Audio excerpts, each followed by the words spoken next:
Hello, we're delighted to welcome you to our 2026 Cheltenham Festival preview, sponsored by William Hill. Joined by a delightful guest of panels, Sam Norris from William Hill, Paddy Flood, Johnny Ward. Sam, I suppose go to you first. Welcome to Irish Racing, your first time on the show, and thanks for coming. Yeah, thank you very much. Pleasure to be here. Looking forward to it. Wonderful 4 days of racing, as it always is at Prestbury Park, and we've got slightly higher hopes at the Prestbury Cup this year than we usually do. So we might get a little bit closer to you guys. Not saying we can win it, but we might at least erode the deficit of the last few years. Probably a little bit optimistic now, so I don't know. no, there is definitely a few, definitely in the first few races to talk about as well. And Sam will be bringing us all the offers from William Hill throughout the show. Make sure to gamble responsibly with all the tips we give you on the show as well. And if you need any help, go to gambleaware and gamblecare.ie. Paddy, how are you keeping? Yeah, all good. I think Sam's been a bit optimistic, to be honest. I think we've kind of lured them into some sort of reality where they think they have a chance of winning it again, but no, I think we're okay, and looking forward to the show. Yeah, Johnny, catching that Cheltenham buzz? Yeah, I like the Champion Chase 2 years ago when Willie's horse was 9-2 on, who I'm forgetting his name here. He's gone back hurling since. El Fabiola. Sorry, I remember. So that particular day, there were so many odds-on shots at Cheltenham that year, and I was like, this is not what Cheltenham should be. And I have to say, Emma, like, I was losing the buzz for Cheltenham a little bit. The 4 days, the mares' races, the amount of like odds-on favourites this year is just spectacular. Like, look at the Supreme. It's even if you dilute it and take out the two mares and they'll take on each other, it's the Supreme itself is exactly what Cheltenham should be. Like, big yards, Willie having 2 horses in it that are extremely well regarded and both are double figures. Like, it's brilliant. Like, lack of odds on favourites generally, and as much as like when I got into Cheltenham, I used to get a great buzz out of the tricolour coming out when Moscow Flyer won or something like that. I don't want Irish racing to be dominating Cheltenham every year. I don't think that's good, and I'm delighted that Ben Pauling is bullish about his team. We'll see about Nicky's team and all of that, but for me, the Cheltenham buzz is 100% back. Yeah, I hope Nicky has a strong team going now.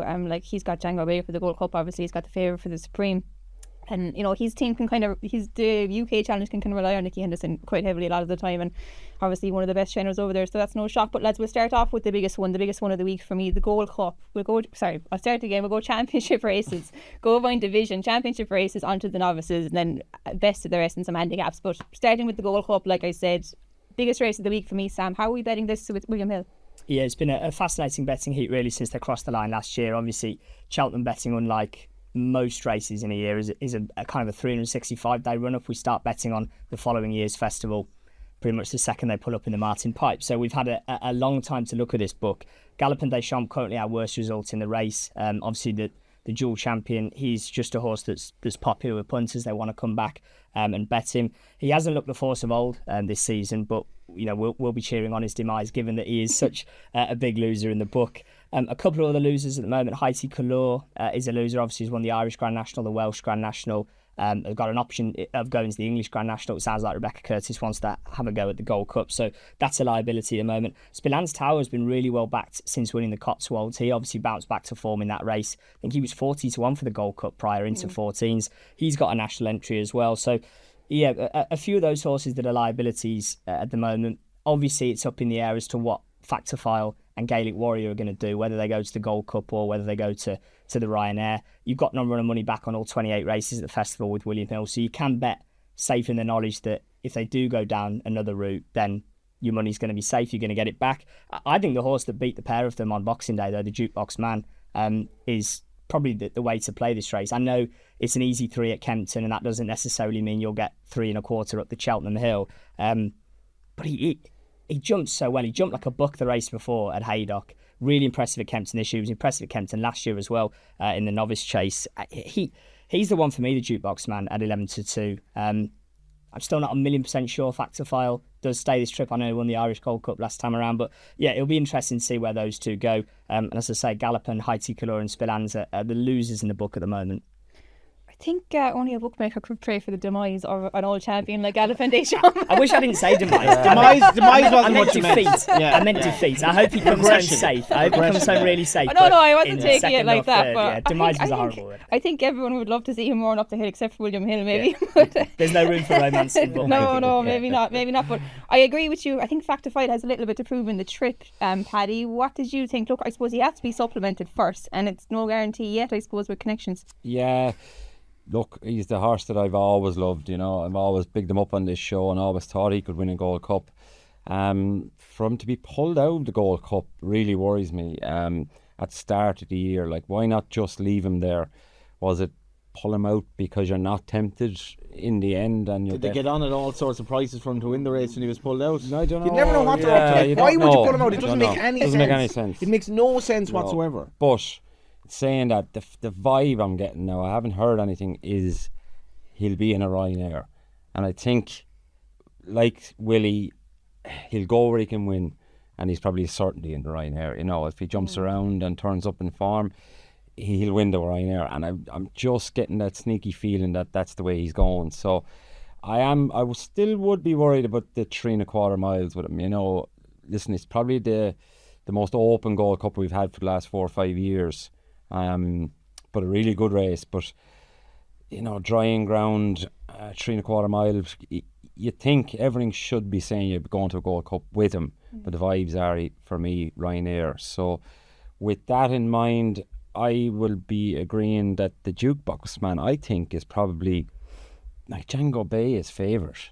I can't have him as favourite. You know, he was there in Kempton to win the race. He wasn't too far off him at the last. They jumped it all up sides, and he came out the wrong side of it. You know, he just wasn't good enough in the end.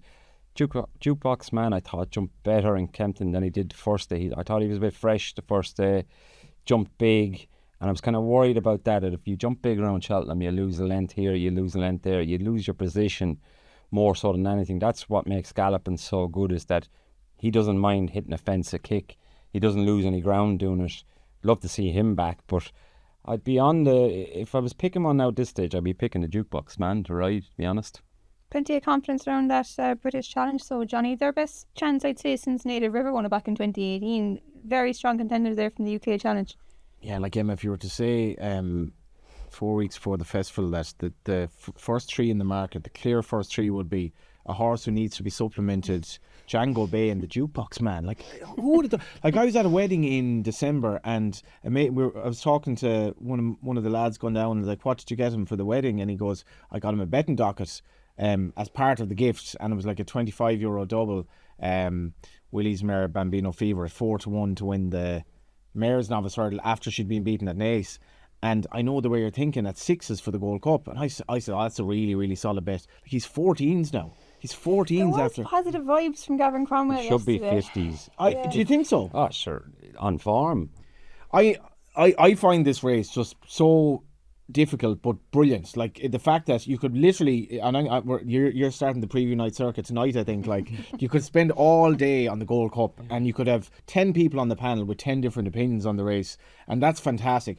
I cannot have Galloping Deschamps. Like, I think he needs so much to go wrong in the race. For me, he's been on the decline.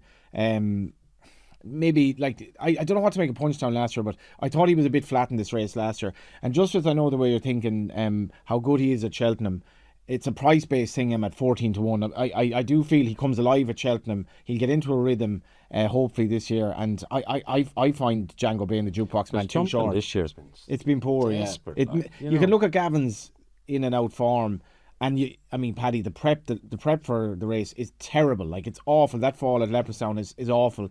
But I'm putting my trust in Gavin Cromwell to get him back. But Emma, like, the first and second home, they took on hardly any of these horses last year. So it's a brilliant race this year, I feel. But really, like, I find it probably the most difficult Gold Cup to predict that I can remember, really. Yeah, like, his prep, or I know the way you're thinking, his prep was hardly inspiring last year either, yeah, to be it fair. was better Now, than this, though. It's definitely worse this year. That Like, his last run at Leopardstown last year was fine. Yeah. This was, like, I kind of fancied him the race last year. This year, he's only doubled the price with a million more questions to answer. But he does, like, he is a stair with speed, that Dermot Well term. He is a stair with speed. If he's there at the last in he'll out sprint him up the hill. But whether he gets round or not is a question. And he was supplemented for the race last year as well, wasn't he? So that if you do fancy Factifile, maybe that gives you some hope that they, he isn't in yet, but neither was last year's winner. I'd love to see him. I've been saying it, and I think Willie's been saying it for years, that he was his Gold Cup horse in the making, so it might be out of his hands, it might be JP. Like JP's won the race twice. He won it last year. JP's in his mid-70s now, whatever, so he will know, he's not going to be around forever. Surely the magic of winning the Gold Cup. As opposed to JP McManus winning a Ryanair, that's great. But I suppose if he doesn't run Factifile, that's a tip in itself for, I know the way you're thinking, really. Then, maybe. Or Spillane Tower. Spillane Tower's form the last day is not going to be nearly good enough to win this race. As much as we were sweet enough on him that day, this is way more difficult. No, but I think Jamie Mangan's kind of peaking him towards the right time. He's first one of the year, probably a little bit disappointing. He was better at Punchestown, better again. He'd probably be just getting. I suppose, does he run in it is the next thing, Jimmy wants to run, but it's whether JP wants to run. There's a lot of questions in the Gold Cup, and I just think Ben Pauling's form has been so good all year, and he's peaking horses, and his jockey's been flying as well. I love as well him saying the Dublin Race Festival is going to cost some horses, Cheltenham, and this is a real talking point as well, because that is a talking point, Emma. The Dublin Race Festival was desperately tough, and there are 100% horses where the trainer will say we probably left the race behind. If there are horses who should not have run at the Dublin Race Festival, in my view, but the prep that some of these horses had is not ideal, because it was really tough going. And how about Gaelic Warrior? That's the old rivalry, I suppose, with Factifile. They've had great battles so far this year. Can you see him heading this direction, I suppose, in the first place? And then if he does he have a realistic chance of winning? Yeah, again, I think the Ryanair is probably the race for him. He's a quirky sort, Gaelic Warrior. We were delighted when he got turned over in the Fred Winter a few years ago. He was smashed on the day. He went off 13. He was one of those ones everyone got word. How was he beaten? Everyone was looking around the trading room thinking it might be a lights off situation here. And good old Brazil got up to do him by a short head. He was the toasted. He was the toasted Cheltenham that year. Brazil, getting Gaelic Warrior beat. And every time I feel like he's coming back and he's developing into the horse that we think he might be. He posts a kind of lesser effort. I think he's a really hard horse to properly put your finger on. I think the Ryanair would be a better race for him. But similar to Paddy, I think if Factifile goes down that route, I think he's going to be close to being unbeatable. So I'm not sure. I think Gaelic Warrior's best chance of beating Factifile would be in a Gold Cup. But I think at the same time, the Ryanair is the best race for him, even though I don't think he can beat Factifile in it. If that kind of makes sense. The story of his career, isn't it? He's such who rides what in the race? Who rides what? What can Mark Walsh be on? I presume Paul stays on Gallop, and he's not going to desert him. Sure. Sounds like it. He done an interview the other day, and he said, it'd break his heart if something went by him. He probably can't ride JP's. No. So.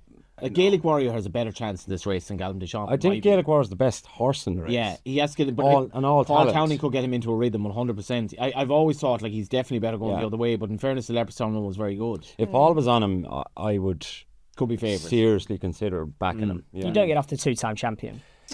Look, but you can remember the Tomo interview with Ruby. Are you annoyed Ruby that you didn't? Are you annoyed you picked Cotto over? That was a stupid question. But it's not loyalty. No, Ruby would get off him. Yeah, unless you have to pick. Unless Paul knows that there was something wrong going into Dublin. If he thought, okay, we're over that, well then you'd stick with him. But if that was his best in Dublin, I'd ride Gallop. Would you? Yeah, of the two of them. If there was an issue going into Dublin, but if you're allowed to school Gaelic Warrior the week before just to get to know him a bit, you want to go and sleep with him and stay in his stable to get to know him, because I don't think anyone knows him. Yeah. Yeah, I don't know. When we did the show here in the podcast studios at the start of the year, he was my Gold Cup horse. He was, yeah. I'm happy with that now. Look, he's a lot shorter now for it. I think they probably will go this way. I've that feeling as well. Watching back Leopardstown, I think we both said it. Yeah. Maybe with a more positive ride, I think he could have been an awful lot closer. If he switched off and Leopardstown, he'd have been fine there. Yeah. So I think he's a real chance if he goes this way, and surely one of them has to, if not both, because imagine JP's probably making the call with Factifile.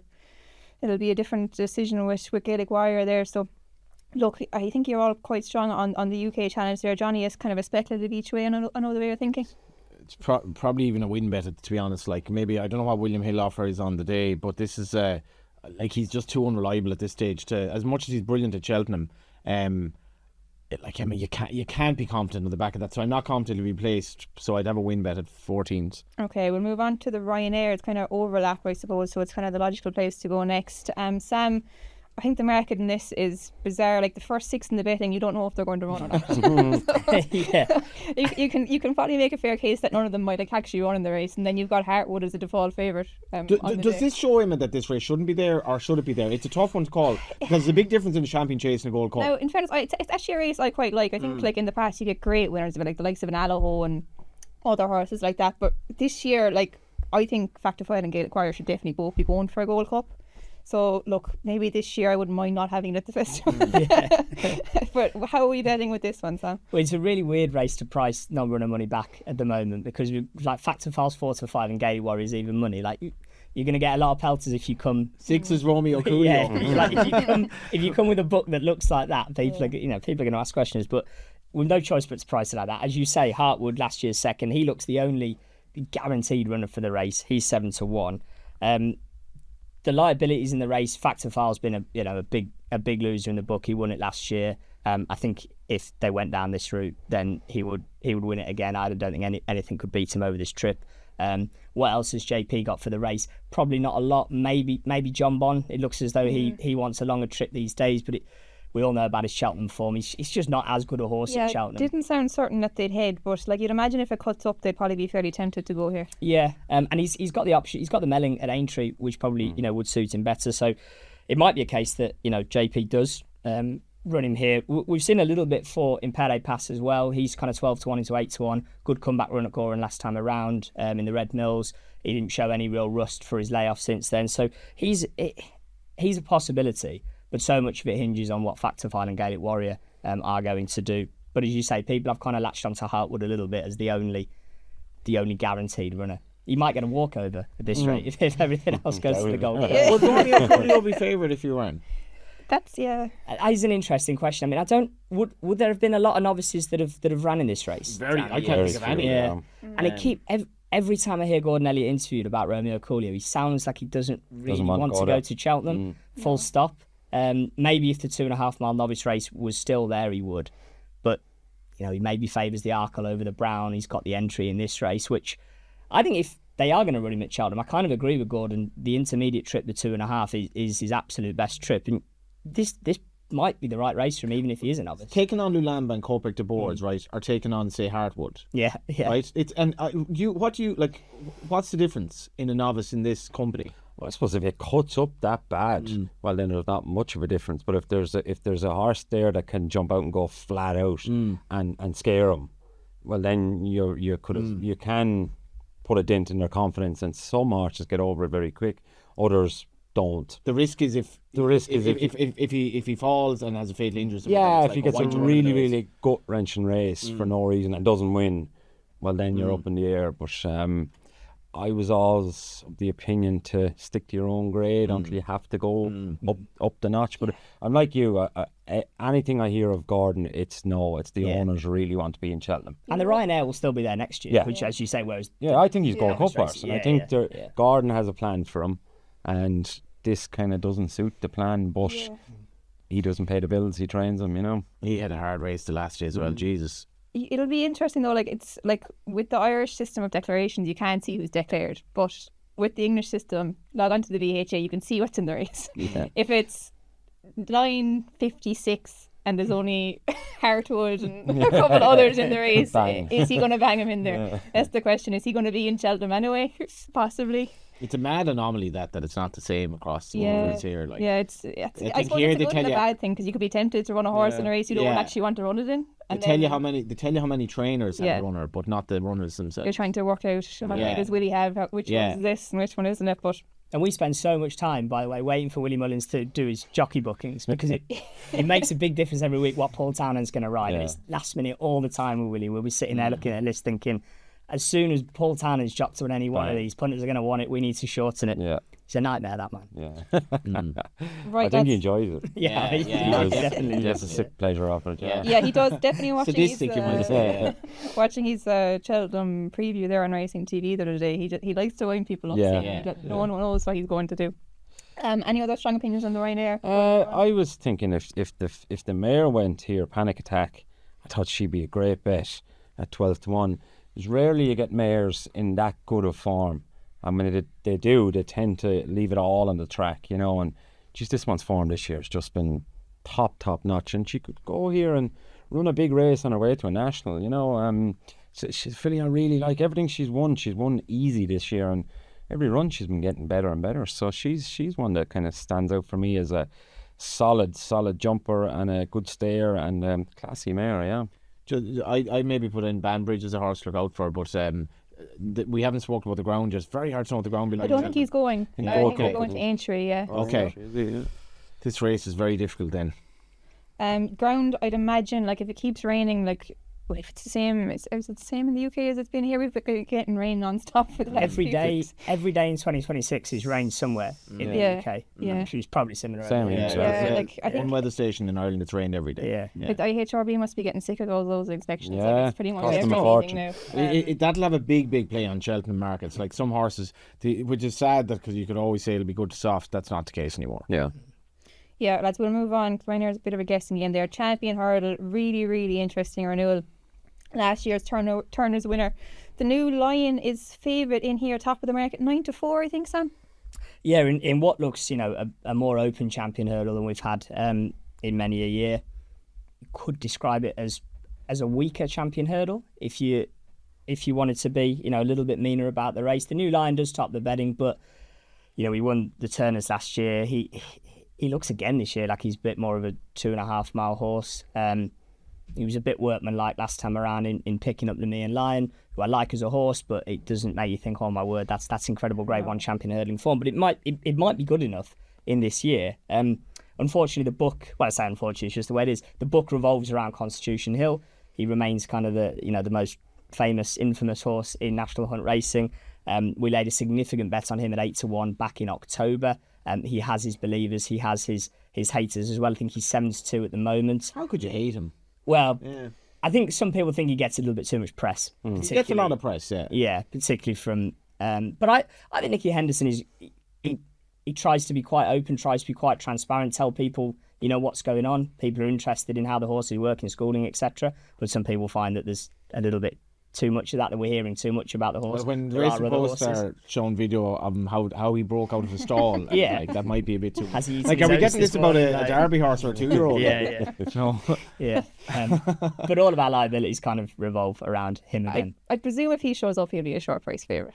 Yeah, because he's going to attract a lot of on the day money as well. Yeah. Just because of the profile that he has, and that, you know, everything else in the race kind of looks, you know, beatable. I don't know what the mares are going to do. I know Bright Today's beat Lossiemouth in the Irish champion last time around. Would you do a follow insurance in that race now? On the day we will, yeah. I'm not wishing ill on him, but it's a safer option in some ways. Yeah, looking at it, like you imagine if he showed up and anywhere near his best, he'd have to have a fair crack. Like you said, it's a really open renewal, Paddy. Like the new Lion for me has an awful lot to prove there at the top of the market. Yeah, I'll only mention Constitution Hill once because you know my stance on that. Look, if he turns up, he wins. We'll go through the rest of them. Do you reckon? Yes, he beats them on the bridle. Easy. I mean, if it was a good champion hurdle, he'd still win. He jumps around. Was there ever a horse, though? I said that's all I'm saying on Constitution Hill, okay? Was there ever a horse? Let's move on. That's not asking about Constitution. Was there ever a horse that you as a jockey, at one point you said, we're not getting on that well anymore, and he knows I'm on him, and he doesn't necessarily trust me. Do you know what I mean? Like, So I do. I think if you come out of retirement and roll Constitution Hill, which won't happen. I've said his name again, but I'm just not sure him and Nico. No, you know my stance. You know they're not clicking. Oisin Murphy may put his name in. I tell you what, Oisin Murphy's very good over a jump. Talented show jumper. If you've ever seen That'd him, be the best thing ever. He's a good huntsman too. Oisin well out of the right, but look, we'll move on from him. I think Lossiemouth won't go here. I'm sure Brighter Days Ahead will go. Golden Ace has to be a great shout. She's definitely going. She's been trained for the race. Again, look, it's a poor champion hurdle. If you look at it, go down through the years, it's not a great champion hurdle. I think the new Lion will win it. I think he's just probably better than what's in it. Workman like the last day, okay, but sprint race, you know, and was never let jump a hurdle. He basically went out for a school around and won and one handy at the end. You know, he had to stretch for a furlong set to get them. When he got to them, he was going to go away again. But the main part of that run was teach him to actually go in and rub his hurdles and not be afraid of them, because you can't go around a champion hurdle. It's like going to work in the morning. You won't meet all the traffic lights green. You're going to have to meet a few red at some stage. So the horse needs to know that.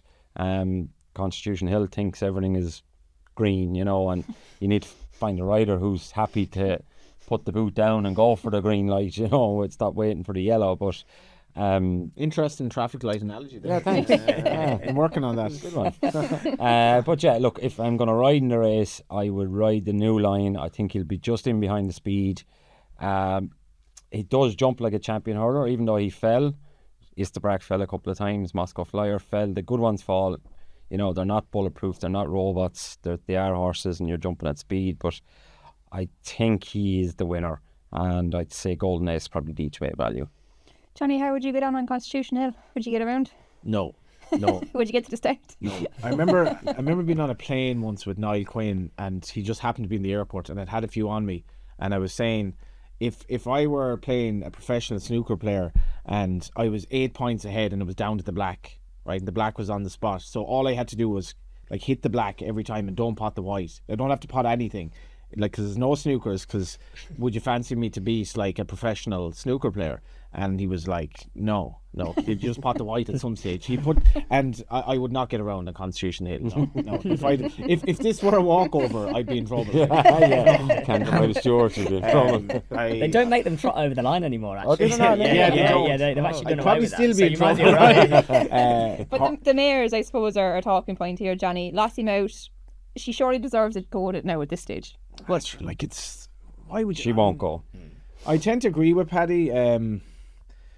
To be fair, their logic last year was that Paul Townend was adamant Stateman was the pick over, like, He was right. and he was right, and none of us was really fancying Stateman. So by that logic, fair enough. But I mean, Richie, he's not from a racing background, and he doesn't know Cheltenham until relatively recently in his life, and maybe a Cheltenham winner is more to him than what particular race the horse wins.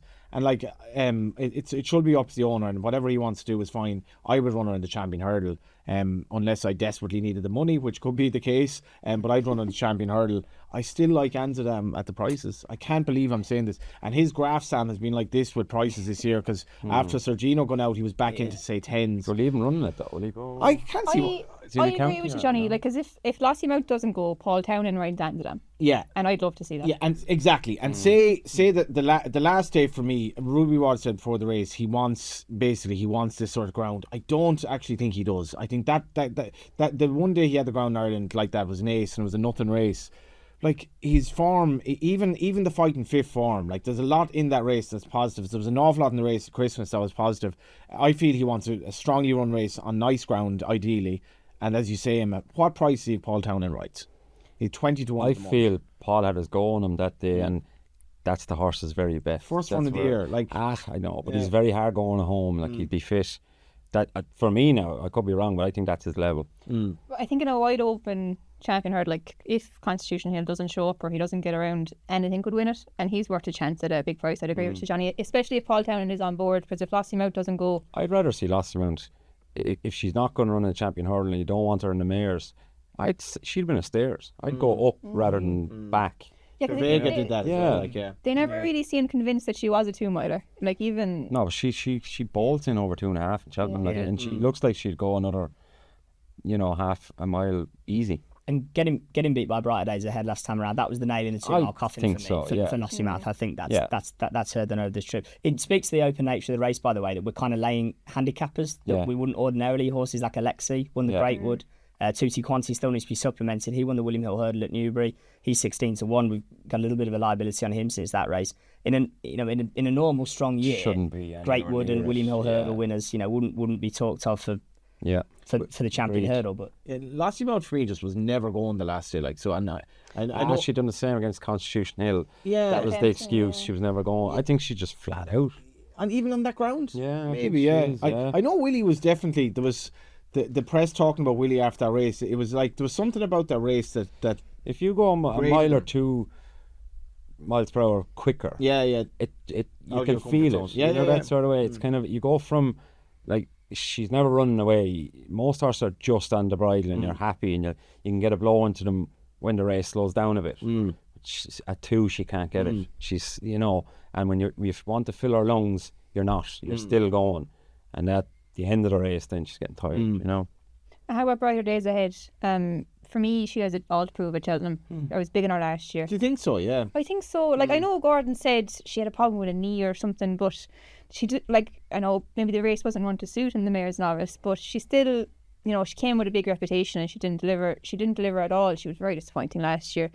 I think you can kind of make excuses for horses a lot of the time, but There was definitely, and it could be a WhatsApp rumour, there was definitely negativity around her 12 months ago, and I don't know, she was really weak in the market. Like, she didn't make any sense how weak she was. So I kind of forgive her that. And the year before, I don't think she didn't handle Cheltenham. I know she was beaten, and I know they're saying, Paul was looking at Jack and vice versa, and they were caught out, but I give her the benefit of the doubt. Having said that, though, I'm still not sure she's good enough to win this race. no, she has had a better prep, in fairness. Yeah, and she has, and I'm the same. I don't know. If she's I don't good think enough she's to win quite it. good enough. Yeah. You know, she's a mare taking on the best of I the was 2 looking milers forward out to there. her chasing, to be honest. She looks like a chaser. She must have jumped like a wardrobe. I don't know. Yeah, something went wrong anyway. And Ponyross is the other one we kind of haven't mentioned. Obviously, went to the Triumph last year without a runner there and was won at 100 to 1. It's had the one start this year, finished third, but didn't look like it was gun to the head kind of scenario Yeah, for that horse that 100%. day. So obviously, it's going to come. It doesn't need a run here. Doesn't need another prep run if you like before coming. I mean, he's 14 to 1 in an open year. He'd be another one that. Definitely. Yeah, it's probably a year where you can take a chance on that type of horse. Yeah. at a Beat bigger price. Lulamba without any hurdling experience. Yeah. Like, it's completely insane. Yeah. Yeah, man. Right, lads, we'll move on. Champion Chase. Betting here. I think Majborough heads to market. Don't tell Barry Connell that. He won't talk to William Hill for quite a while. Yeah, it's been. I've enjoyed the build-up actually. Yeah, it's been good. You know, I like people kind of sticking by their horses like that, giving it the big talk up, even after he got beat last time around. Why did they run him though? Like, Well, what yeah, was the? in- Why did in they the run him? had to. And how did no, they didn't have to? Like, what did they? How did they benefit from? Like, and I'm not after time here. Fitness. I could not believe he Fitness. was favourite. Fitness, but like, you bought him Yeah, out. but- Like, he didn't enjoy any of that. I think we complain enough about horses not running. running, yeah. I think No. leave him on. yeah, He wasn't good enough He today. He picked didn't up handle decent the prize ground. money, whatever. With a view to Cheltenham, I don't think he benefited. I suppose going into the race, you'd be looking at Majborough thinking if he jumps the way he jumps, usually, he'll still win. yeah. Look, no, you would have had an easier race. in, yeah, Marine yeah, National, true, but yeah. a nice easy introduction. Look, he ended up being where he was because of Majborough, but I can see why he ran. And I think the great thing about this race as well, it's kind of a 2-horse book for us, by the way. Marine National's the bigger loser, having won the race last year with a small loser on Majborough as well.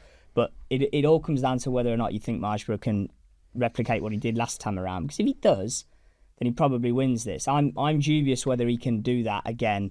A, at Cheltenham, where he made a bad mistake in the Arkle last year. B, against a 2-time festival winner in Marine National, who's proved it. C, on likely forecast better ground. We don't know that, but we're assuming the ground's going to be quicker. And I suppose D, the cheap pieces worked last time around, but we see time and time again they work first time up and they don't quite have the same zest next time around.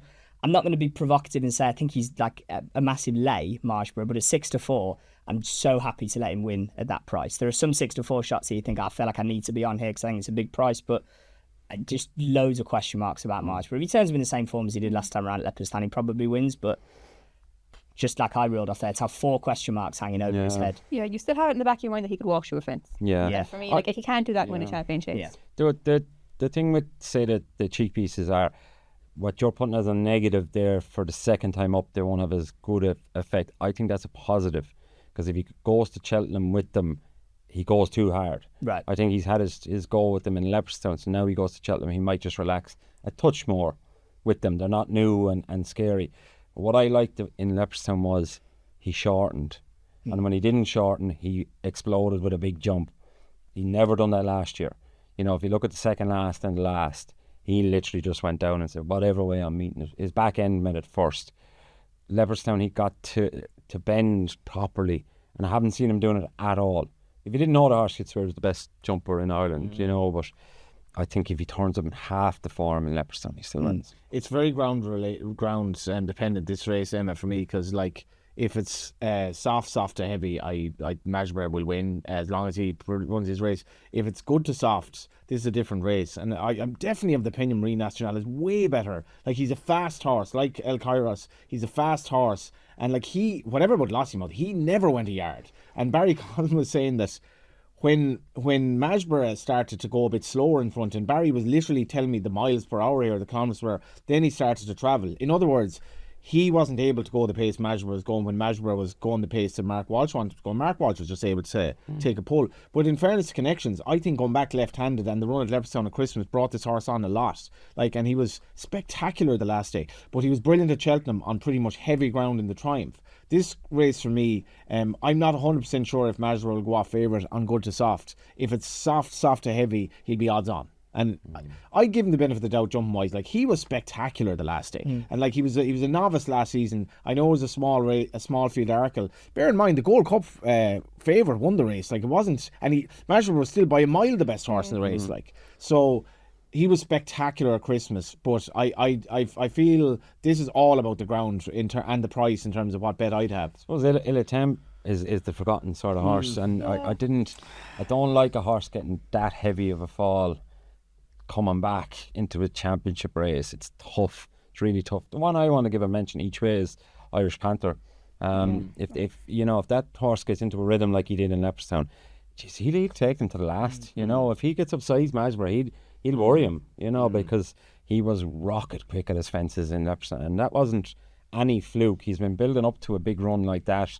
Harty's decided not to run him at the DRF with the ground. And I think it was the right thing for the horse. He looks good, fresh, and what is he price-wise? Yeah, like each way there, he's solid bet. If you look at Majborough as well, when he was only 4, Willie was already thinking Chase, and you look at him so they must have been so disappointed after Mallow. That's 3 runs now. We all were like, I was like, he was so badly out to his left, and it was like I think they know now this horse is actually being what we thought he would be. Yeah, but he got within a length of the Gold Cup favourite in the Arkle after jumping terribly. He won't be able to do that in a champion chase. It's going to be tougher against the big boys, but smaller field maybe, Emma, though. Yeah, looking through it, there won't be a huge field here at all. I think if he's not great early, as long as he doesn't miss the last 2 when he's really humming, he'll still win. Anything else? Quick Silly Oss, second last year. Fell last year. Fell last year. Some people don't know, getting a bit older, he actually had a bit of a chance. Yeah, he was upsides Marine National when he fell. Vibes from Henry seem positive enough there in recent stables. We haven't seen him since, so it's hard to really fancy him heavily. But 14-1, can't just nothing kind of. But you shouldn't dismiss horse each way here, in the sense that if the ground is soft to heavy, which is very possible, Marine National will not be winning this race. It's simple as that. So you're all of a sudden you're thinking, if Majborough makes a mistake here, we have a chance. So you should definitely be looking at each way options, because it's going to be a smallish field. The other one for maybe if it is extreme ground or whatever, Solness is like 25-1. I think he's going to Aintree. Does he go to Aintree? I think so. I heard that somewhere yesterday. Because he'd be going from the front, and obviously it's difficult to pick up the front runner when he's not going to win on that ground again, though. Like he wants better ground as well. So if the ground turns up anyway, sort of like if you look at the long-term forecast and have some idea what the ground is, like keep an eye on the weather for Cheltenham this year. Yeah, it'll be important, and it could be it's the forecast for the next few weeks here is desperate, and there's so much rain on the ground already. It could be testing. But again, great race. No absolute standout, like you said. Majborough has lots of question marks, and again, do you think he has? He does. He's and his last 2 runs. Well, his last his run, last no, but left-handed. Even the run at Christmas was fine. It wasn't fine. That was desperate.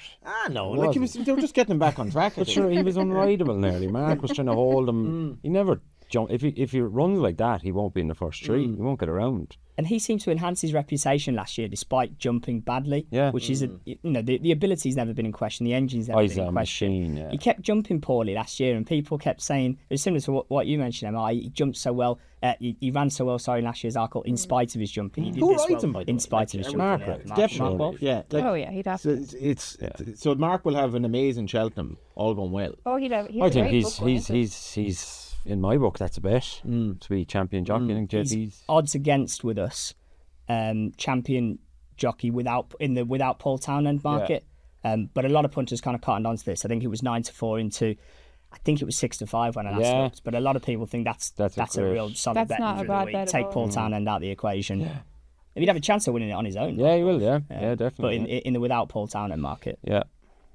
Right, we'll move on, lads. Stairs hurdle, going from fast horses to slightly slow ones. Gordon Elliott, as always, a very strong hand in this one. He's got the two at the top, and Wudu is in there as well. Debatable whether she goes here or not. But he's got Tiupu, and he's got the up-and-coming young horse in there as well. Tiupu, I presume, is market leader still? Yeah, we've still got Tiupu top of the betting at 7-4. Obviously, he's in here. Bob Ollinger, last year's winner. They were the 1-2 in the race last year. You've got the dual champion Flooring Porter in there. I wouldn't be surprised if this year there's a bit of a kind of changing of the guard in this division. And we start to see some of the new kids on the block, some of the younger horses sort of come to the fore. Impose Trois, Honesty Policy, Marchand 2.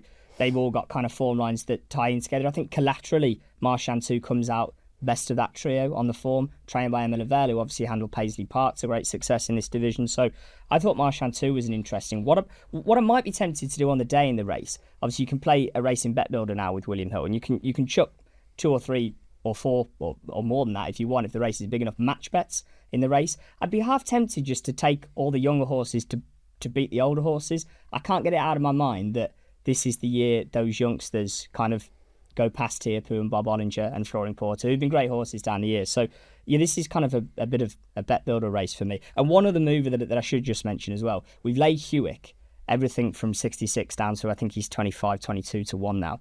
He's an incredibly versatile horse, Hewick. You want no run of money back on your side because he can run in all sorts of races, hurdles, fences. He can do it all. But it's just interesting that we've kind of consistently laid him from big prices all the way down, Hewick. But as he is in my mind an old boy, I'm taking him on with the youngsters. Hewick surely can't win the stairs. No. It'd be a good crack if he did, but again, he'd want. We'll have to hear about how much he cost again. Oh God, we're just That's worse than the Constitution. When you meet these Emma, when you meet these people who are, shall we say, nerdy, who are amazing at maths, and if somebody who can come up with a model to price a horse race with 6 match bets in it, for example, bookmakers deserve credit for the ingenuity of this, and also cashback, which plays on, I want to get some money, and I love these ideas. And that, I came here recording something for a football game tonight, in terms of a bet builder, and it's a great innovation, and you can get value in it. But to price up a race, 6 match bets in it, and come up with a price, it is mad. And I don't know about this race. Tiupu for me is just very, very hard to beat, but he might be a horse to drift on the day, Emma, and might get a bit of value. I wouldn't give up on the yellow clay yet. He comes alive at Cheltenham. Very disappointing the last day, but it's a tricky race. It is a tricky race. You'd have to be a fair animal to beat Tiupu, but there's a few nice and young horses in there, Paddy. There is, and I'd say we could be right in what Sam's saying there, that the younger group are starting to kind of catch and take over, because I suppose we're getting to the stage where we need a new winner of it, and it's a race that tends to have the same horses for a long, long time in it. No one sets out their good horses to be in a stairs hurdle. They kind of work their way into it. But listen, I'm going to stick with my old friend Bob Ollinger, unbeaten at the track. I think there's one more in him. I definitely do. Look, he's a solid horse, ain't he? And I'd say he's going to be a lovely horse to ride in it again this year. It looks set that you're just going to take your time and deliver your chance at the last, and hopefully same sort of crack as last year happens. He kicks on home there and kind of finishes unbeaten at the track. But the one that kind of took my eye was that Marchand 2 the last day. I thought it was really impressive. He went to the last and you thought, is he or isn't he going to be a good winner of it? And he landed at the back and he sprinted up the hill in Cheltenham. It's no easy job to do that in a staying race in Cheltenham, and he done it really well. So he could be the new kid on the block, and like you said, trained by a woman who's been there and done it. So he ticks a lot of boxes. Yeah, I'd agree with you, lads. Marchand 2 was probably the one on my list as well. I think you'd have to be a 160s animal to beat Tiupu. They have a bit to prove, but I think the likes of a Marchand 2 has all the ability to get up there. I think Wudu would be really interesting if she went here, but she probably won't, I'd imagine. Sounds like she's going mare. Yeah, she's getting that mare's allowance in this. I think she'd be good in here. I think she's probably stayed at 3 miles well. And We saw her winning the Martin Pipe last year, but probably unlikely to go. But if she did, I definitely have my eye on her. All offers I mentioned are subject to availability, and make sure to gamble responsibly if you're taking up any of our tips throughout the week at Cheltenham. If you need any help with your gambling, make sure to visit gambleaware.ie or gamblecare.org. We'll move on to the novice races. That's a Supreme Novice. Go from some golden oldies to the next generation. And this is, like you kind of said at the start of the show, an intriguing renewal. And looks like we'd have a nice big field for each way punters. Could be a good betting heat. Yeah, I think this is going to be a really, really good renewal of the Supreme. Just while we're on day one, though, by the way, we know what a key kind of battleground the Supreme is. Bookmakers versus punters. Obviously, punters want to get the week off to a good start. Bookmakers do as well. We're going to have 2 epic boosts every single day of the festival at William Hill. The first one, which I can't tell you exactly what it is at the moment, and I'm giving it the big tease, but the first one to kick off the meeting on day one is going to be... I don't want to say it's going to be industry leading because I don't know what everybody else is going to do. Go on, but Sam. It's going to be really big. All the wise guys, the shrews like Johnny Ward who talk about plus EV. This is like plus EV. Our epic boost on day one. So that's definitely going to be one worth coming back for. By the way, Johnny Ward to write. If you want to get the meeting to the start money. If you want to get the meeting off to a flyer, that epic boost has got to be taken. We'll announce it a few days before the festival, but it's going to be really good. And that's on my mind day one. And if I don't mention it, they'll never let me come back to it. Do you remember that, the bookmakers used to fight with themselves to give you a special on this race? And it was brilliant, and that's great to hear. We're getting back to it. 7 places each way. The year Champagne Fever one was a big kind of to try and grab sort of puncher's attention, get the obviously the horse ended up, it was a loser I think in the each way book anyway, but obviously went on to win it. But that just shows what a key battleground it is, and that epic boost is going to be good. In terms of the race though, it does look a really good renewal this year, Emma, as you say. Old Park Star 3 from 3 so far. You can't knock him. He's at the top of the betting. We laid My Daddy Paddy all through the course of the autumn. He looked like he was going to be the key UK challenger. We've laid him down from 33 to 1 to 5 to 1 he was before he got beat at Aintree on Boxing Day. So he's still a big loser in the book. We talk about horses like Margeborough enhancing his reputation last year despite not jumping well. El Kairos must have been one of the first horses ever who fell on his hurdling debut, and we tripping over ourselves to shorten him for all the novice races in the spring. He was as big as 66 to 1 at one stage when he was still with David Maxwell. I was at the October meeting at Cheltenham the day before the Maxwell dispersal sale, and everyone was talking about El Kairos. This was going to be the top lot, etc., etc. So we kind of laid him at bigger prices despite the fall first time around.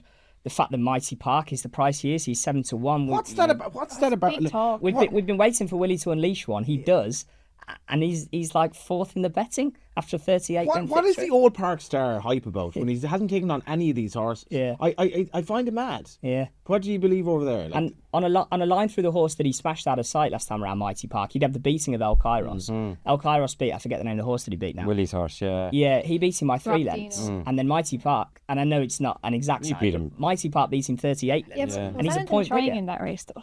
Can't say that, Emma.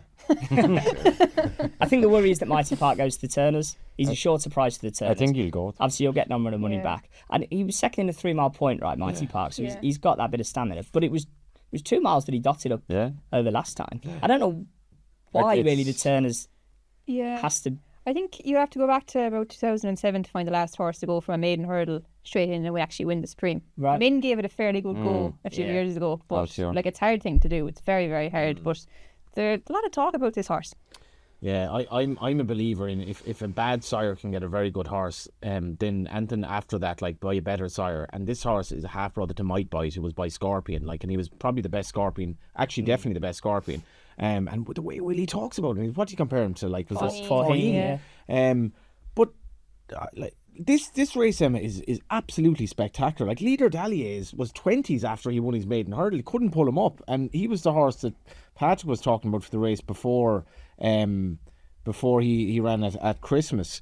I'm not sure the hype is justified about the favourite just because he hasn't taken on any of these horses. Talk the talk. He's short enough now. I do like him, but he's taking on serious horse here. El Kairos, for me, I think it's slightly ground dependent. And I don't know, Paddy. I wouldn't be mad on his prep. I don't know how he didn't fall at the last day again. So there's definitely kind of a worry about him. But I haven't looked forward to Supreme like this for years. Imagine if you put the two mares in it like Patchy Outlaw. But even without them, Willie is two really hyped horses in the race. They were both like 10-1 or bigger up until recently. I'd be with Leader Dalier, but that's more of a pricing. I feel he's a very good horse, especially if it came up soft. How about the favourite, Paddy? Has he impressed you?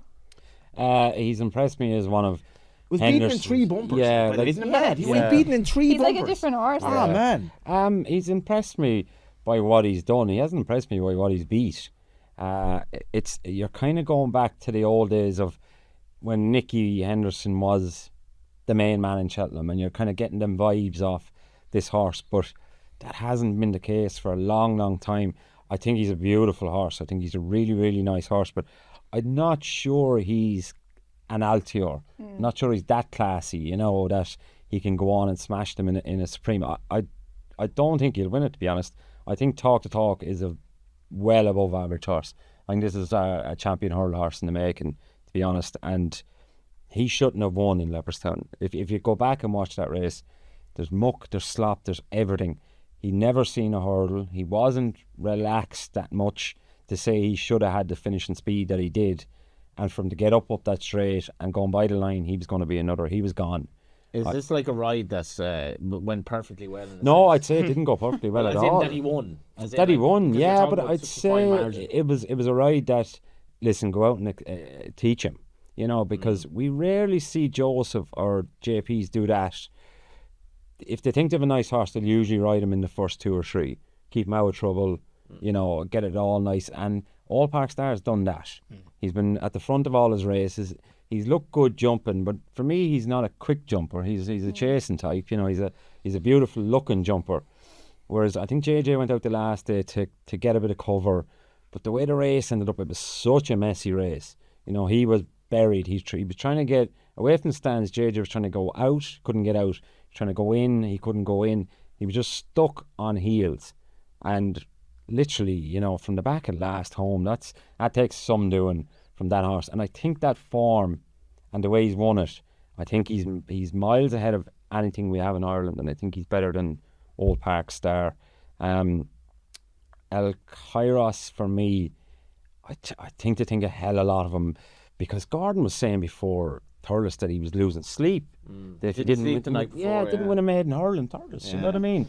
That's I've never heard Gordon or Jack. That was or after anyone. taking the easier option of not going to the DRF. But losing sleep over that was a fair statement. Now, my worry with him is that there is that quirk in him, okay? But riding him will be just don't see a hurl.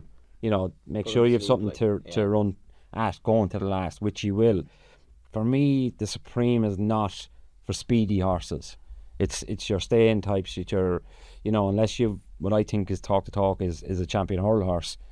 I need speed and stamina. He showed it the last day, but El Kairos will be that trickier sort of ride that you have to be coming late and quicken. I can see him getting there at the last, jumping it, but I can't see him battling by these up the hill. And maybe the way the race is probably there's a lot of front runners in there. It'll be a fast one race. But it's a brilliant race again. I would love to ride Talk to Talk, and if I couldn't ride him, I would ride My Daddy Paddy with the value. I think he's good value at each way. I think just because he got beat the last day was an entry, he got beat. Yeah. He no hurdles. He was favourite for this. He was favourite for a long time. I wouldn't be that harsh on him actually. No, but the way he jumped, he jumps like a hurdler for me. And the hurdles were out the last day. The horse to beat him is a solid horse, but I think Harry rode him with probably too much confidence and let the horse in front get his blows, get all his rhythm, and then no jumps, and they got caught cold. But he's value at 10-1 for me. Sam mentioned Champion Fever, right? Leader Dalier is 14-1. It looks like he'll be Paul Townend's mountain race. Yeah. He's 14-1, non-runner, no bet, and he's a bit like Champion Fever in that he will stay further. The last day he was very hard to pull up after the line, so he was like really strong. Horse won a punch down yesterday. Boosted the form. Exactly. Gordon's horse. So Will he not ride King Roscoe Grey? I think he'll ride leader. I think he will. I think he will. Yeah, and I kind of fancy King Rascal. King Rascal Grey. I certainly wouldn't be ruling him out either. I think well behind talk. Yeah, he was only beating a short head, like. And comments from Willie there, like I know you could take him a bit of a pinch of salt, but like he said, he saw him in the breeding and left us saying he looked like a pregnant mare. Like. Oh really? Yeah. So looking at the exchange market here, he's an awful lot bigger than Leader Dalier. But yeah, look, I suppose he could go for the Turners as well. It's probably a bit of a show up of where he goes, but like even going back to his Limerick maiden hurdle win, like that's very good form. Like the second Shuttle Foams he came out and won. I wonder will Talk have the same owners going there. There's words that JP might have purchased, but I don't know if they hasn't been confirmed by anyone. Yeah. But I think you already said he was JP's horse. So no, I didn't. No. I think you did a double on tournament. Did I? Yeah. Must be like. No, I said if it was one of JP's for Joseph, they tend to stay out of the way. Watch that back, but yeah. But did you get your communion money out of the bank yet? No, for him, no. Just to throw one more into the mix as well, and we've already mentioned loads. This is of brilliant, horses in this is the Cheltenham preview night. The problem is, lads, we're an hour in. We're still on the Supreme. We're still on the first race, like. Sorry. Do you know who I think has been visually the most impressive looking novice hurdler in the UK this year? Sober Glory. Yeah, he's 25 to 1 from 12 best name winner ever. He's winning it, and Willie Mullins has got one just called Sober as well. We can't have Sober Glory and Sober win at the festival under the shadow of the great for Philip Hodge to be back. With a good horse. Yeah. And he was quite emotional about this horse earlier on in the season, thinking that he has got one to maybe take him back to the top table. He hasn't been tested in kind of Grade 1 company like a Talk the Talk has.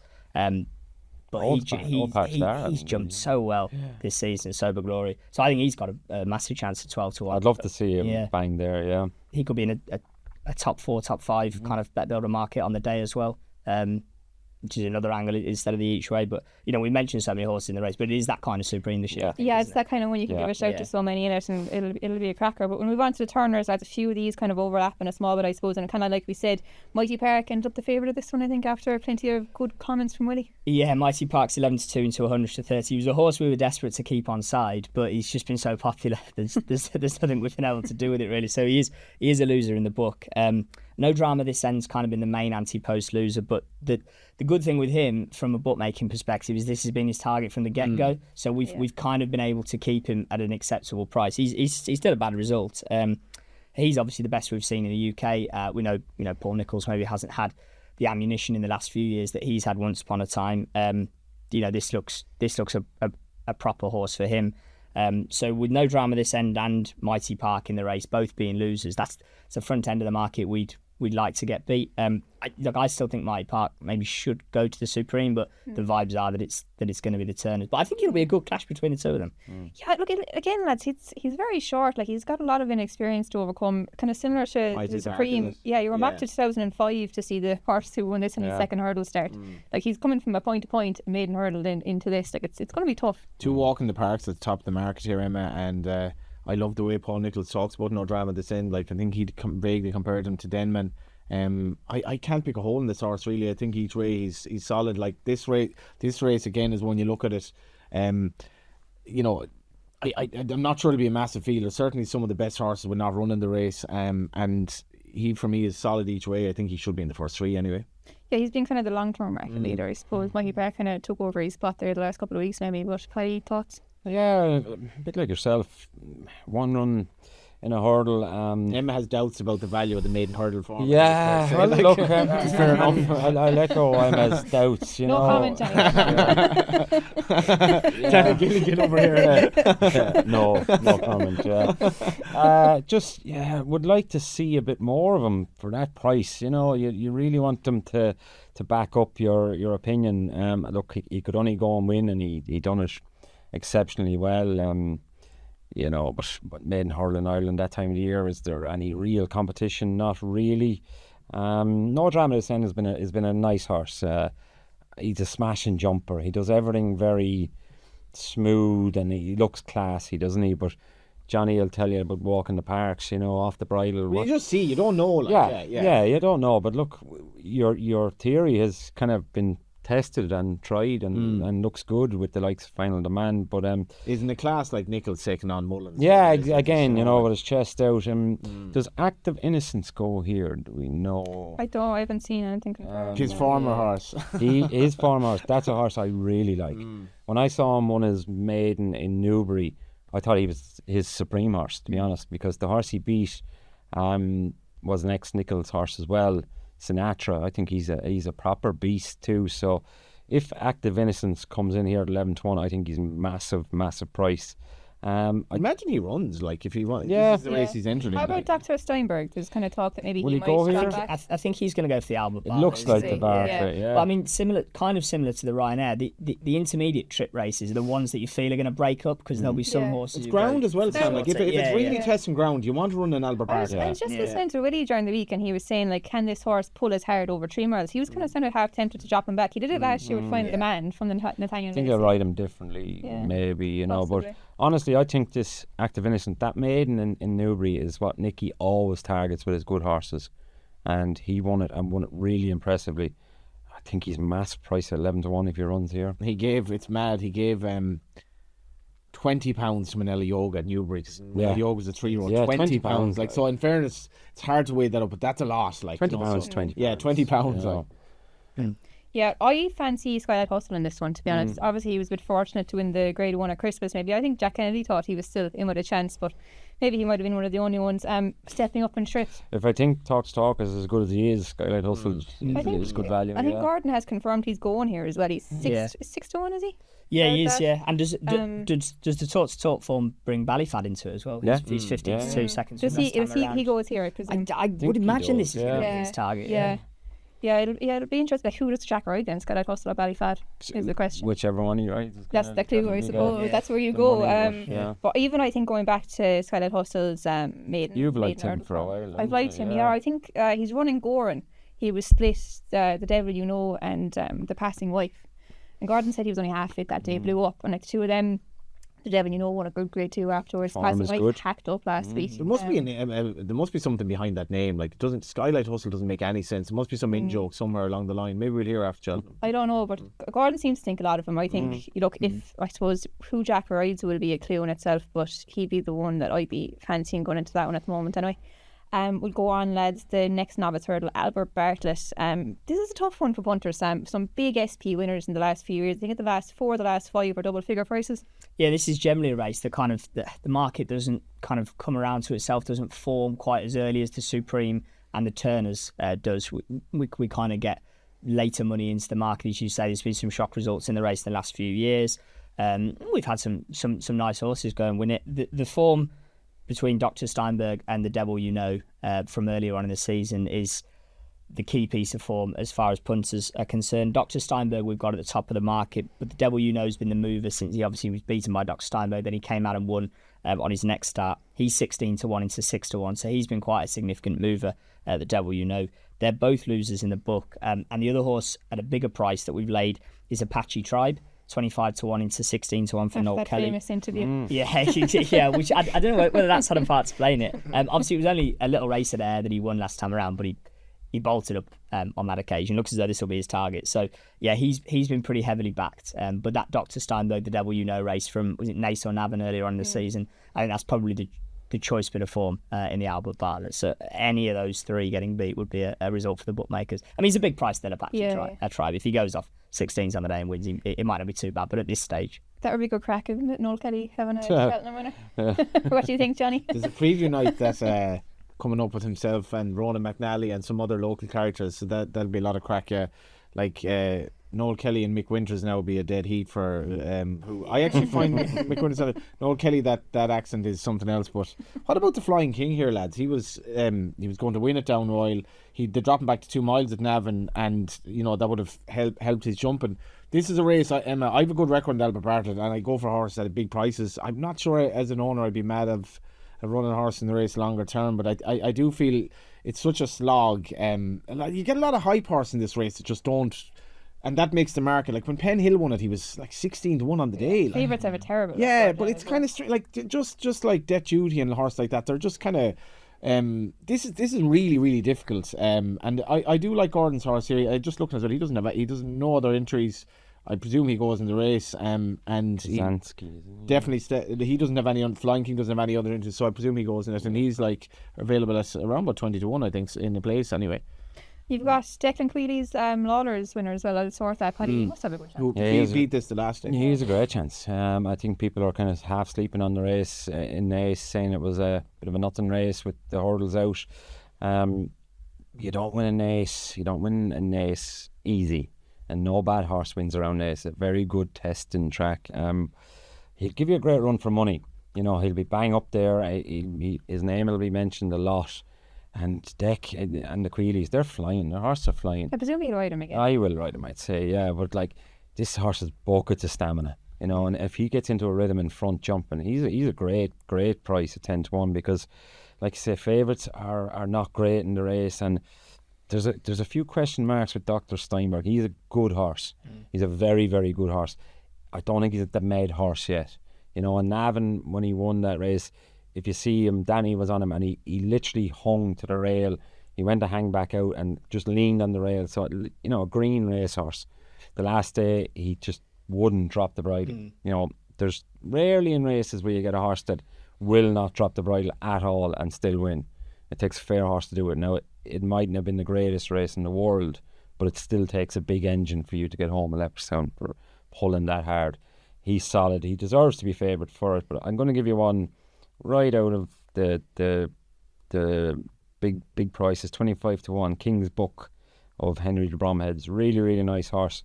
Got beaten in Limerick the last day. Henry's a fine record in this race. Yeah, he's a really nice horse. And he's definitely worth a few quid each way. Probably the last day when he was beat, it looked like it turned into a bit of a sprint, and he just got caught for a bit of speed. So at big price, he's a nice horse. Very good. I'm kind of going to stick with the Lawlers form here. I think I'll sort that, like you mentioned, Left Queely 10-1 is a great each way shout, but I think Sortudo, who was in behind him that day as well, is probably worth to go in the rematch. I say this. So I was he got there, like he got there easy. They were a hood over 2 miles, which I couldn't believe, because Willie's been talking about him as an Albert Bartlett horse. You could probably look at it two ways. Maybe he didn't want to go past, or look, maybe they kind of gave Declan a bit too much rope in front and gave themselves plenty to do in behind. And in fairness, he was the only one who came out of the pack to come after. 100%. Yeah. Now, look, maybe he had his chance to go past, but I'll give him the benefit of the doubt. Like, he had plenty to do that day. Stepping up and trip, I think it'll suit him down to the ground. I think Willie said he's probably likely to go this way. He's probably one of the only targets he's confirmed for his novice hurdlers, in fairness. So, look, I think 12-1, I don't think he's a bad bet at all. He showed he's kind of a grade 1 animal, and we're not too far off it. So I think Sortudo each way in the Albert Bartlett. But we'll go on to the novice chases, lads. Back to the chasers. And first one, we'll talk about the Arkle. I'm really looking forward to this one. It's going to be a cracker. The Lambert market leader, I suppose, but Kopek de Boards, still a massive talking horse. We haven't seen him since Navan. He had that racecourse gallop. Has that affected his price in the market at all when we saw him at Punchester? Not particularly. I mean, he's still kind of the main liability in the race for us, Kopek de Boards.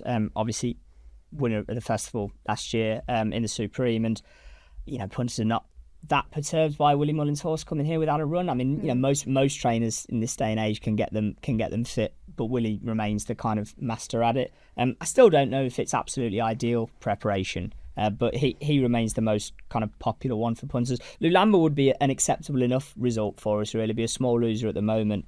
It's fascinating watching how these two jump, because I think Kopek de Board probably looks the more speedier archetypal 2-mile horse, whereas Lulamba doesn't necessarily jump like that. That's not to say I think Kopek will definitely beat Lulamba. I think it's a really interesting battle between the two of them, but I do think Kappa Jai Pike has been a little overlooked. Another horse of Willie Mullins. We started to see a little bit of each way traction now the last few months. I think he's 20-1, he's 14-1 the last few weeks. He beat a subsequent winner in Jacob's Ladder last time around. He lowered the colours for Salvatore Mundi before that, who had a big reputation going back a season or two ago. So even though the main narrative of the race is going to be the dust-up between Kopek de Board, hopefully he goes there, and Lulamba, I think Kappa Jai Pike at a big price. I'd agree. I think he's an interesting each-way one. He kind of seems to surprise everyone every time he wins. Yeah. But look, Danny Mullins might be back on board, and he could be storming up the hill. Look, Kopek de Boards, let's talk about him, Paddy. It's going to be tough coming here in the back of just a beginner's chase, but he has been to Cheltenham and done it. So look, he's not a total unknown there. Yeah, I suppose if anyone's going to do it, Willie's going to do it. And I think the horse is, not that he's mad enough, but I think he's a brave enough sort of animal that he won't get, rabbit in the headlights job when he gets to Cheltenham. I think he's a big, strong, he's got a great engine, and touch wood, he's in one piece. We did see, we seen bits of him galloping around in Punchestown, and by all accounts it was a serious bit of work, and he blew them away. But still, if you're having a bet, you want him to have another run, because literally, look, he won a nothing beginners in Navan, wasn't it? And Paul maybe let the handbrake down a little bit, only twice up the straight. It's very easy to meet them fences right when you've that much horse underneath you, and you know you're not fully at your pin to your collar.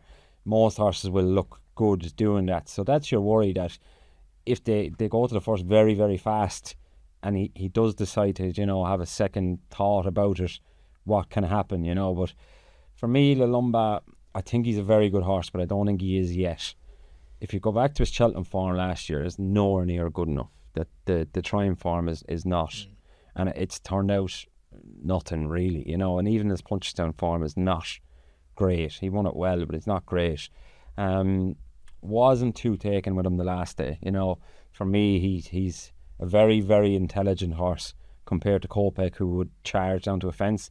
Like Lamba would like to go down and meet nice and clean. He's like, I'll just take like fine. In the air, he doesn't want to touch his toes off it, you know. First two fences the last day, like, how is this horse fair for the Arkle? Yeah. He was all day, but then he warms to it. But again, like the first day he ran, I was the same, but then he throws in 2 or 3 where you go, oh, he actually can quicken and do it well.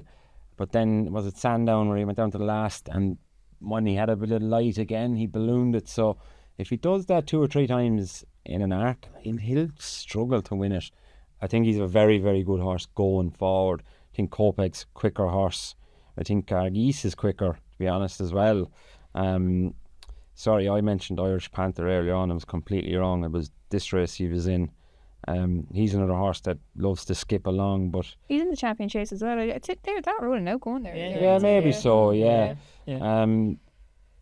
Cargis, and if the owners get their way with Romeo Coolio and he does run at Cheltenham, maybe this will be his race. Yeah, sounds more like they're going to try the two than they are. I don't think they're going to go to open company yet. Yeah, so I'd say if he is here, or if he is going to run it, it'll be this race. I think they'll ride him very different. I think the last day, you could see why they did it. They said jump out and go, as quick as he can, because he's a better stayer than Cargis, Whereas it turned out that she was able to have enough energy left going to her fence that she could be quick.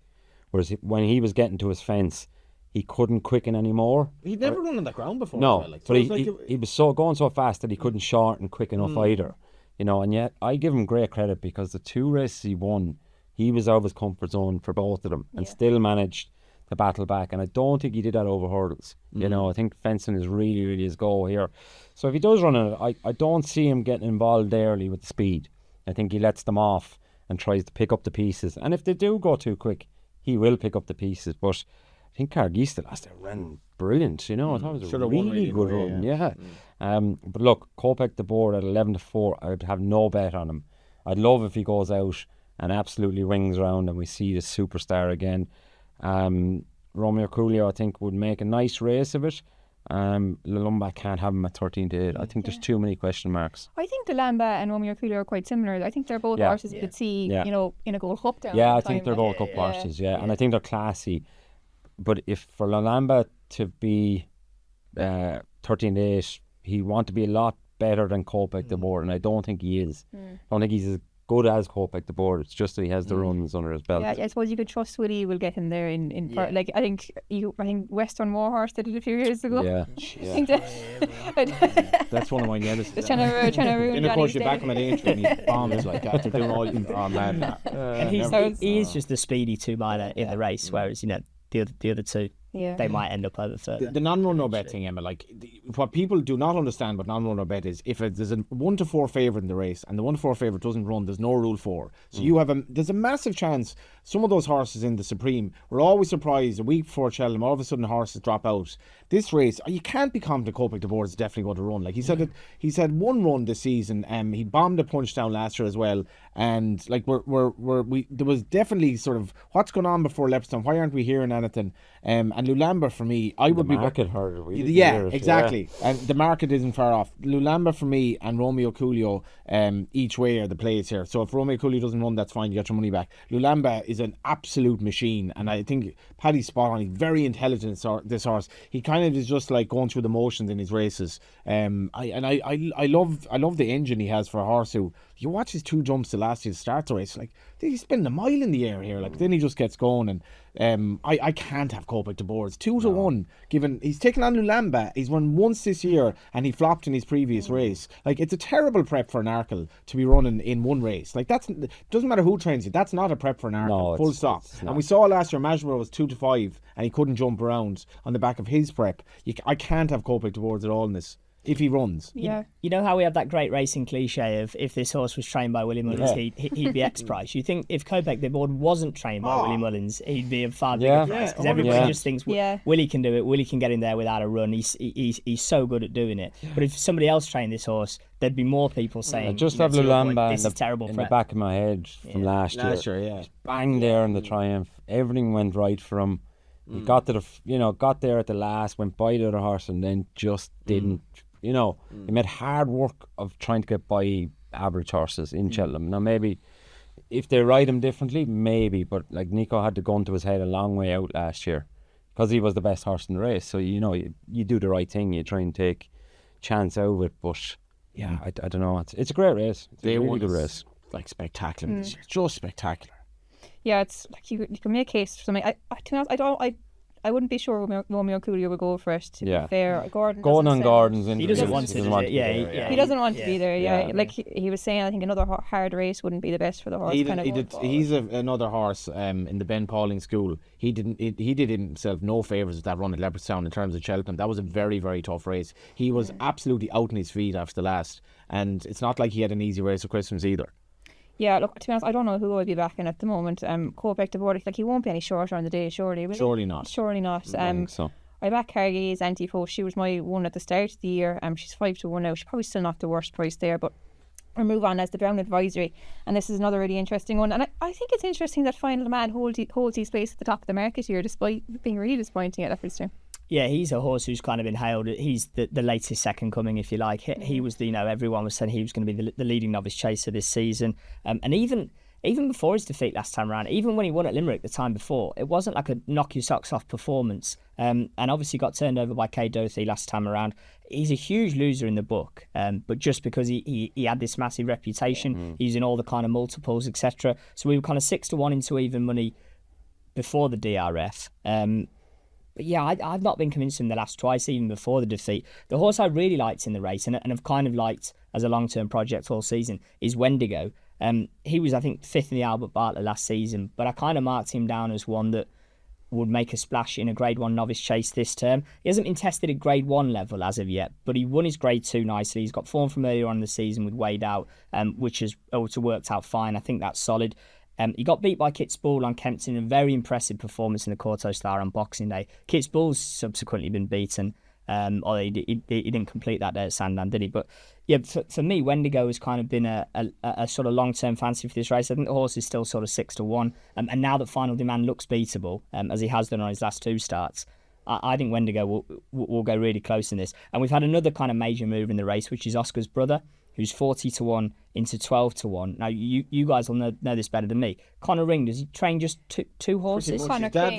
Connor King, yeah. And there's a great story. Connor and Daniel, the brother, were riding, the two of them, and they sort of looked at each other, and Connor was sort of saying, "Jeez, they can't both be bad. Like, I think this horse is really good, and this lad's upsides me. Like, one of the horse by Idaho, his name I always forget, but his dad bought the two of them. And in fairness, JP McMahon has kept them in the yard. Like, that would be a great story. Totally two horse. Like, and his dad, I think his dad is Galway and you'd imagine that Dan will probably get to ride him as well. Mark will be on Kate Doughty, I'd imagine. And he's in the Grand National as well. That horse. I was at the. He got £4 in the national. Yeah, he did. Yeah, I was at the weights do on Tuesday looking for people to kind of grab for an interview. What a week you're having. I thought, I know, it's been incredible. Just going down and down and down. I thought to myself, I don't know what Connor King looks like. Connor King was ready. He might have a chance. He was riding out in Paddy Toomey's, he didn't go. Fair enough. I can use that as an excuse. Yeah. I don't know. Yeah, no, I just couldn't find him. Yeah. But anyway, lads, back to this, not a Grand National preview, I suppose, but Romeo Coolio, unlikely winner. The big Westerners in there, 5-1 for Henry de Bromhead.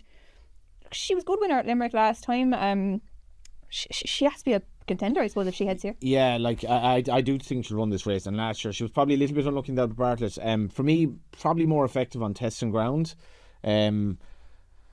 I remember saying to Henry, I see you're saying like, oh, we wouldn't be afraid of any horse, and he goes, that doesn't sound like something I'd say. It was actually the owners that said it, and it was only a headline. So I was like, well, it was the camp. Sorry, it was the Big Westerner camp. I'm actually going to go with an interview I did with Willie Mullins and just how he wasn't giving up at all on Final Demand, and everything that Paddy says, the walk in the park, everything what he's beaten in the race last year. I think Willie put it down to ground at Cheltenham at Leopardstown. He said like he just wants better ground, and given at the price, I'm just going to give him one more chance. He's going to be around. He's 100 to 13 on one no bet. He was brilliant as a novice hurdler last year up until Cheltenham when he still ran well against really good horses. So I'm going to give him one more chance. Paddy, what do you think? Can't give him any more chances, to be honest. How is Paddy going to shoot me down here in a nice way? You're far too forgiving, Johnny. Yeah, I can't. Go back to what's he done really, bar look like an absolute superstar. Didn't really get up the hill last year either, did he? He looks like a superstar. He jumped his beginners like a superstar. But if you break down his form, what's he actually done really, The Dublin Race Festival as a novice hurdler, he was spectacular, and he always looked like a chaser. He was good, but that was one good, to take your breath away a performance. Upsides the possible champion hurdle winner more or less at the last. Sure, he wasn't really. He walked home then. Can't believe I'm defending him, like. And the horse in front of him wasn't much better either. But I just can't have him. At Christmas I wasn't blown away by him. No, he's too careful for me. He's too show jumpery, like too. You on the Preston nice. Abbott then? No. Not in the beginners. Everyone like was wrong. Everyone was really. Oh, his jumping was beautiful because Paul never moved an inch. But he had to go a gear faster. And now we've seen when he goes a gear faster what he can do. I don't think he was at his best at the DRF, but I think his very best is probably still not. He's not a superstar for me. Fair. He's not a. It kind of sounded to me as well like Willie was trying to find an excuse. Like I don't know that he really believed the ground was. I think he just wasn't in his comfort zone at all in the DRF. But if you can't get into a nice rhythm around Leopardstown, you'll very, very surely struggle to get into a nice rhythm and hack around in Cheltenham. It's two different places. So I agree with you. I think Wendigo has a lovely prep going in here. Was beaten first time obviously, but he looked quite green and off his feet in Kempton, but hit the line well. Now he's won his grade 2 and has won it really nicely. He's got his confidence back. I think he's a horse that Gavin Sheehan really likes and rides really well. I think he's just taking nice steps, and I think he's going to peak for this race. So he'd be my bet in this race. You probably have to include Kit's Ball in it. He's 12 to 1. Wendigo 7s. Yeah, he did beat him. What did he do? Why did he do what he did last time? Yeah, that's the worry. The worry. Yeah, because before that, my God, he was unbelievable. But we almost forgot how good that run was because the King George was so good half an hour after it. Can you get away with that in Cheltenham too, going that quick in front? Like he never missed a beat that day. But now you have that worry of Paul wants him shortened the other day and nothing happened, and he didn't seem happy. But look, he has ability, but I just like the way Wendigo. For me, Kitzbühel probably had peaked that day. It's very hard to go on again from that. He's probably going to come back, whereas Wendigo is kind of taking the steps up. Yeah, I think you mentioned Oscar, but I think he's a cracking each way bet. He's a horse definitely improving, especially if the ground comes up soft, because he handles that really well. He jumps solid, stays well. But I don't know, are we kind of sleeping on Kate Doughty a small bit? Maybe so, maybe so. I remember I was down at Willie's a couple of years ago before he ever ran for the stable, and he gave this horse as a dark horse to follow. He gave me Majbra the year before, and he said this horse is very like Majbra. They actually came out, they were bought out of the same race in France. I think Kate Doughty was a couple of places behind him. Look, obviously he was nowhere near him as a hurdler, but he's been very good since he switched to fences, and Willie kind of never has kind of hidden his admiration for the horse. Like even when he had been disappointing, and he can often maybe go off a horse like that, but he seemed to stick with this lad. He's solid. He jumps. He stays. He was very good the last day. He was very good the last day. And all we've done is talk about how Final Demand got beaten in the race. You're not giving proper credit to him. He beat him because he put Final Demand under pressure. Exactly. I think Final Demand was miles off his best. So like he beat Western Fold, who doesn't really handle that ground. 4.5. He is like, I agree with you, Emma, but like Final Demand was stones off his best. Yeah. In my view. Don't think so. Possibly, I don't know, but I think Kate Doughty is a horse who's there. He's solid. Yeah. We know he's good enough to win a race like this. Like he was 130 on, he was beaten 12 and a half lengths. Like that does not add up. Like and She's Western done the same Port, at Cheltenham. Yeah. yeah, but at Cheltenham he still was. He looked to me at Cheltenham. He looked like a horse. I'm not a hurdler. Looked like a Denman getting beaten over hurdles, and going to be a better horse next year. But I agree with you on Kate Doughty. Like he's definitely wouldn't be knocking him. Yeah, I think he's worth a chance there. 11-2 looks a fairly big price about him, considering he hasn't done a whole pile wrong over fences so far. But we'll move on, lads. Plenty more to go through. And the best of the rest is kind of the next category. We're doing some more grade 1s and grade 2s. And we'll start with the Mayor's Hurdle. Johnny, you're probably a good place to actually have hidden your views on the race. But in fairness, I think you're probably vindicated here. Like Lossie What's Mouth. the point of this race this year? Like it's just like I'm not going to even talk much about it. Like Lossie Mouth. Maybe she should go here, maybe she shouldn't. The race shouldn't be here. I'd be backing her if I had to have a bet in the race. I suppose the two ways to look at it, like I don't think any of the top 3 in the betting or any of the top 4 in the betting should be going. Lossie Mouth, Brighter Days Ahead, Woodoo, Golden Ace. They all have a realistic chance of winning a championship race. But at the same time, if they all showed up against each other, what a race that would be. Yeah. You know, but look, The fact that they won't is also why it shouldn't be here, because Brighter Days Ahead is not running this race quite rightly. In my head, Emma, like Cheltenham, as I was getting into racing, was everything, and the idea that you would not run a horse at Cheltenham for any reason was just sacrilege. But now Cheltenham, you see Paul Nichols, should I go to Aintree? I'll avoid. And the problem is when you start diluting, Cheltenham loses its kind of luster a bit, and that's why like races like this this is thin. Like if Lossiemouth takes on Woodoo, that's a good race, but I think that'd be a good race at Punchestown. That's not what Cheltenham should be about. kind of always a bit confusing the changes to the Thursday. It was always a great race for the punters, and you had that kind of big 4 for the accumulators, but. No bet has to be huge in Lossie Mouth here, I suppose. 10 to 11. Like if she goes, she surely wins this. Yeah, absolutely. No, she's put in at a shade of odds on. Her credentials are crystal clear in a race like this. We mentioned earlier on, I'm a firm believer that whilst it'd be nice to see her in a champion hurdle, I do think 2.5 miles is her best trip, and I think if you're looking for the right race for a horse, it's probably here. I do think Woodoo's got a little bit of a chance against her. I mean, we're not giving Woodoo away at 13 to 8. It's not like she's a huge price. She got beat by Lossiemouth at Aintree last year, but I think Woodoo has come on again since then. That was Lossiemouth, the proven Grade 1 winner last year, taking on Woodoo, who'd only won a handicap at that point. I think now meeting again, I think Woodoo's got a decent chance of turning around that form.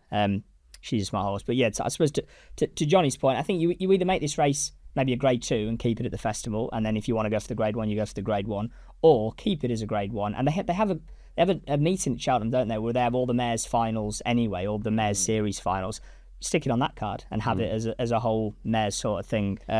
But I without getting too much into let's change the Cheltenham programme book. I'd be with you in that this race takes a little bit away. Yeah, Woodoo I think would be an interesting runner in it as well if she goes. I'd imagine she probably is. I think she will. Yeah, and that's fair enough. Probably is fair enough. I think she'd have a chance in the stairs. Like you've got the likes of like you said, if it was made a Grade 2, you got the likes of Feet of a Dancer, Dream On Baby. They're probably horses who really should have a crack of a race at a festival, I suppose. Like they're not going to win a champion hurdle or a stairs hurdle. Yeah, but not Cheltenham. Like, I mean, you don't need to cater for a Grade 2, Grade 3 mare at Cheltenham just for the sake of it. But this is fleshing out 4 days, Emma, so something had to happen. Some of the races that are brought in, I've always said I love the Fred Winter. Some of the changes they make, I would laud, but I'd still be 3 days and get rid of all the mares' races, and they're 3 races gone straight away. Whatever way you dress this race up, it's not going to be that great. Okay, but do you have any fancies in it? Lossiemouth at 10 to 11. People want to know. Lossiemouth at 10 to 11 no bet is 100% the bet here. Paddy, agree? Yeah, I agree. Yeah, I agree. I think there's nowhere else to go from that, and she probably will go here. We'll move on. Champion Bumper. I think Willie Mullins has the first 5 or 6 in the betting there. It's probably no shock, I suppose. He's won 14 of them, so he's the obvious place to start here, Sam.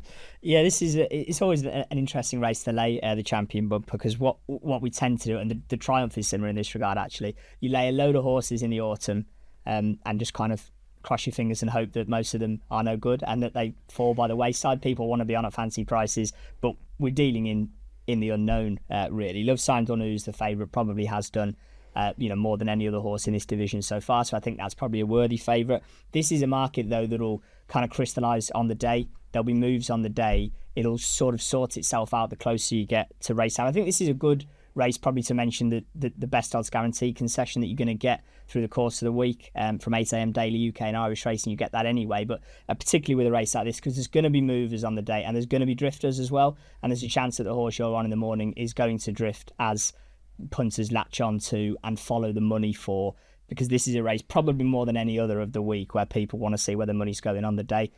It just has that kind of profile. But yeah, Love Signed on is one that we've laid, but we've laid a ton on the race really across a variety of horses at the moment. That Do Think Best Odds Guarantee might help punters out. If you are on a drifter on the day, it's not necessarily the end of the world. It's just a market that will really shape up in the hours before the race. Yeah, it'll be an interesting one. Obviously, Willie, the strong hand in here. He's got 2 4-year-olds there towards the top of the market, Quern and Our Trigger. Long time since a 4-year-old won it, but I thought the 2 of them were quite impressive. Hugh Card won it as a 4-year-old, didn't he? Yeah, he was the last one, I think. I think you're bluffing here about this race unless you've insider information. It's very hard to compare the form. Like I actually don't know what the point of bumpers are now, in the sense of if you're going to run a horse in a point to point to go into a bumper, like what sort of training is that? Like why are you training a horse to go over a fence and then the whole, and would I run a horse, a really good horse in champion bumper? I don't think I would. Like this race is tough and really good horses get beaten in it time again. Would you get rid of this race at the Cheltenham Festival? Should there be a champion bumper? Well, this race was here. Like the champion bumper that's a perfectly laudable idea. But with how big point to points have become, I'm just not sure. Like bumper horses won't be sold for the same money anymore either. But I was at Navan when the Irish Avatar won. A beautiful looking horse, if I remember rightly, 10-1. I remember he beat a horse, I think another Jigginson horse that day, and Eddie O'Leary was saying he was definitely he missed his prep a bit. So, but the horse in third is well regarded. He's 10-1. I like him as a horse big time. Yeah, will they go here? They don't love the champion bumper against them. No. That's the hope. He's not on no bet anyway. Yeah, Willie will probably try and make that call, I suppose. Paddy, sorry, he's not running no bet in this. Are you not running no bet in the bumper? Yeah. Sorry, yeah. All 28. Sorry, yeah. Oh, nice. Paddy, any fancy? A bit like Johnny, you know, if you're standing up here with a big fancy, you're probably bluffing it. I think Willie's horse at the top of the market is there because of lack of other standout bumper horses. You know, I'm not convinced it was the 2 Mile Tree bumper in Naas, and they made a run on him that they thought a whole pile of him at home. You know, he's probably a nice horse at home, but there was no real word about him. Usually if Willie is a really nice bumper horse, you'll hear about it before he runs. This fella kind of crept away. Look, what he did was really good. The form of it probably not great, but I wouldn't be backing him at that price. The horse I'd have a few quid on if he goes it's only a game of Martin Brazel's. Sean Mulrine owns him. I played up a bit in Leopardstown the last day before the start, and I think it kind of made John Gleeson ride him a little bit different than he would have, let's say. But I think he's a horse that has a bit of speed, and his finishing result the last day was, I think he ran better than what it looked like on paper. You know, he done a lot before the race. So Martin usually doesn't have him tuned early, but if he's going, he's a good target trainer. If he goes here, yeah, you know, it's a horse there could sneak into a place at a big price. The ground as well, Emma, will be key, and as much as you say that about Jigginstown, they'd Calypso's chance. Yeah. Mistress last year was a gamble on favourite, ran no sort of race. Yeah. Maybe they go back, but like I agree with Michael O'Leary. Like there used to be that line that like a lot of people leave before the bumper, but not if you were a runner in it. And Michael O'Leary often didn't even stay for the bumper. But I kind of like bumpers aren't necessarily a thing for me. But I think with this race, look for a bit of value as well and wait for the ground. Yeah, they can send the horses there, but they tend to maybe sometimes if they really like one, they might keep them away. But yeah, the Paddy's mentioned there 25-1 there. Could be a nice each way shout. I think Quern is interesting, one of those 4-year-olds I mentioned for Willie. I thought he was really impressive winning in Naas, and he's kind of an interesting backstory too. He's not like your typical 4-year-old, I suppose. He came from France. Couldn't get him into the stalls or something, Paddy? Yeah, something like that, wasn't there? He was playing up, so he'd have a different prep than a national hunt horse. Yeah, he's probably in training a long time, and he's... You'll probably have a jockey, because Patrick won't be able to do the weight. Patrick won't do the weight, no, and... Patrick probably ride the favourite. Patrick will ride the favourite, and this horse, he's a half brother to a Prix de Cadran. Like it's yeah, it's good. It's a good pedigree there. Right. I thought he was really impressive. He did everything right in Naas. Look, I think he's interesting. Like we say, like it's a guessing game, this bumper, but 12-1, maybe worth a bit of an each way bet. We'll move on. The Mayor's Novice Hurdle. Bit of a rivalry building here, old school outlaw and bamboo fever Bamboo Fever retains market leader. I think she's top of market. Yeah, just about. It's kind of been a bit of the okie dokie with her, really. She's been in and out in the betting. 7-2, drifted out to 6-1 when she got beat by Old School Outlaw. She's subsequently come back in to 7-4. It is largely about the rematch between the two of them. But we've laid a bit of Selma Davari, who's 7-1 into 6-1. I think this is going to be a really interesting horse this week. Whether she turns up here, where does she go? Or she could go to the Triumph. Yeah, so it's another one where number and money back comes to your aid.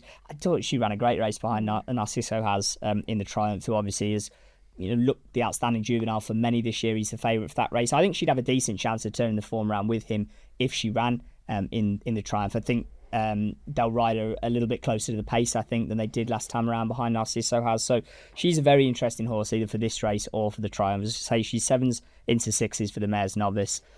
I have no idea what her target will be. But I think she'd have a decent chance in both races. You'd imagine they'd be considering this one. Just like this is probably the easier race. You'd say so. Like Narcisco they seem to think nothing's going to beat that. Getting the allowances here, she could turn up. She was really catching at Leopardstown, is what I thought.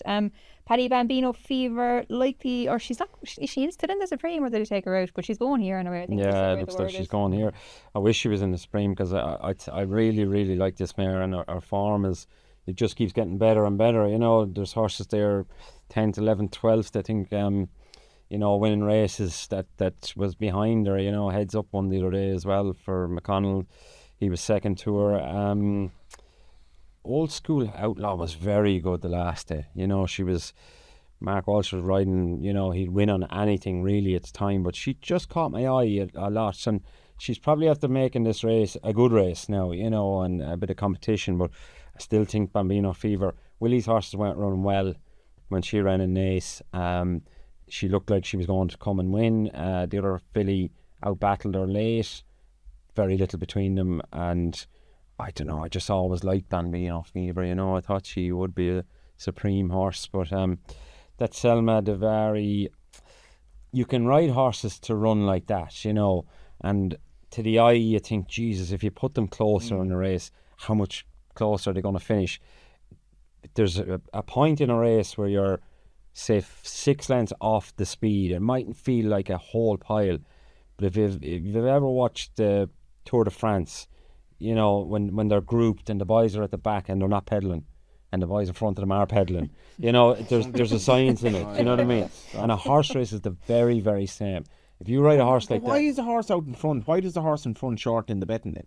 I never get. As somebody who cycles, I couldn't believe it's like running in a swimming pool compared to running like when you're out in front. It is way 100%. tougher. So I don't know why a horse is in front. What she did was she literally just slipstreamed all the way. Paul put no pressure on her whatsoever, and you underestimate how much of a kick finish you will have off that. Yeah, I'd have to see her in a race properly, pressure on her and then quicken and see what she's left. For me, just watching the race, I wasn't mad about her action the last 50 yards. She looks like quite a small, striding filly. Now her jump at the second last looked amazing. It was one of them where everything was coming back and it landed perfect. The Paul winged it and landed on the bridle. That might never happen again in her career, because she probably won't be rode the same way. But I'd be just sceptical of how she was ridden. For me, Bambino Fever, Old School Outlaw, it's probably a reverse forecast there, but I think Bambino will probably come out on top. What do you think, Johnny? Is it all about the top two? Your old friend Cousin Kate in there, 14-1? Yeah, the trip would be the problem for her, Emma. But I'd love to see her go. She was scratched, was it the other day when she was going to run? Love to see her run at Cheltenham. I'm just with Old School Outlaw, just at the prices, because I do wonder about the runner. I was really all over Plastination at the price the last day, and she fell in beating a 114 rated third, fell in. So I think she must have been below her best. But Old School Outlaw, very well bred horse, can't knock her, and she's a bigger price than a horse she's already beaten. So by that logic, I would actually say at this point with the price that Hills have, 3-1 each way in on Run No Bet. She can't be out of the first three, this horse, I think. So that would be and who knows what might happen. Bambino Fever, just if it did, 3-1 on Run No Bet for me each way is fine. Probably very solid, I'd say. We'll go on to the Mares Chase, lads. Dino Blue tops the market here. She's going for 2 in, or she's choice. She's going for 2 in a row. She maybe should have won this 2 years ago as well, I would say. But she was very good last year in the Opera Hat. She's very solid top of the market there, I'd say. Yeah, she is. She's actually a winner for the layers at the moment. We don't expect her to be a good result come the day. But similar to No Drama this end, because this has just been a target and there's no other options really for her, we've been able to keep her quite safe in the market. So we've not laid any silly prices on her. As I say, at the moment she's a winner in the book. I doubt she will become the day of. Her claims again, very, very solid for this race, looking to try and win it for a second year in succession. A couple of interesting each way horses. Spindlebury's been backed 6-1 into 3-1, or was back 6-1 into 3-1 before the Irish Gold Cup. There was a mad rush on people wanting to bet this horse for the Irish Gold Cup. Ended up going off 10 or 11-1, I think, pulled up in the race. To be fair, I thought it was a fairly excusable effort. I think just probably didn't stay, and that's fine. And just because you can't win an Irish Gold Cup doesn't mean you can't win a Mares Chase. Dropping back down in trip, I was more than happy to draw a line through that run, and I think the kind of weight of cash for her today, or certainly the popularity from punters for her that day, was probably quite revealing. There's not a lot of juice in the price of Zeno Blue for all. She's got an excellent chance. But yeah, Spindleberry's interesting, and obviously Panic Attack, who Paddy mentioned earlier. Her CV this year is tremendous. A Paddy Power, a Coral Gold Cup. It pains me to mention those 2 races as a Windmill representative. We'll talk about the county hurdle soon. Thank you. And obviously, she was entitled to win the race that she did last time around. So, she could be interesting if she goes here.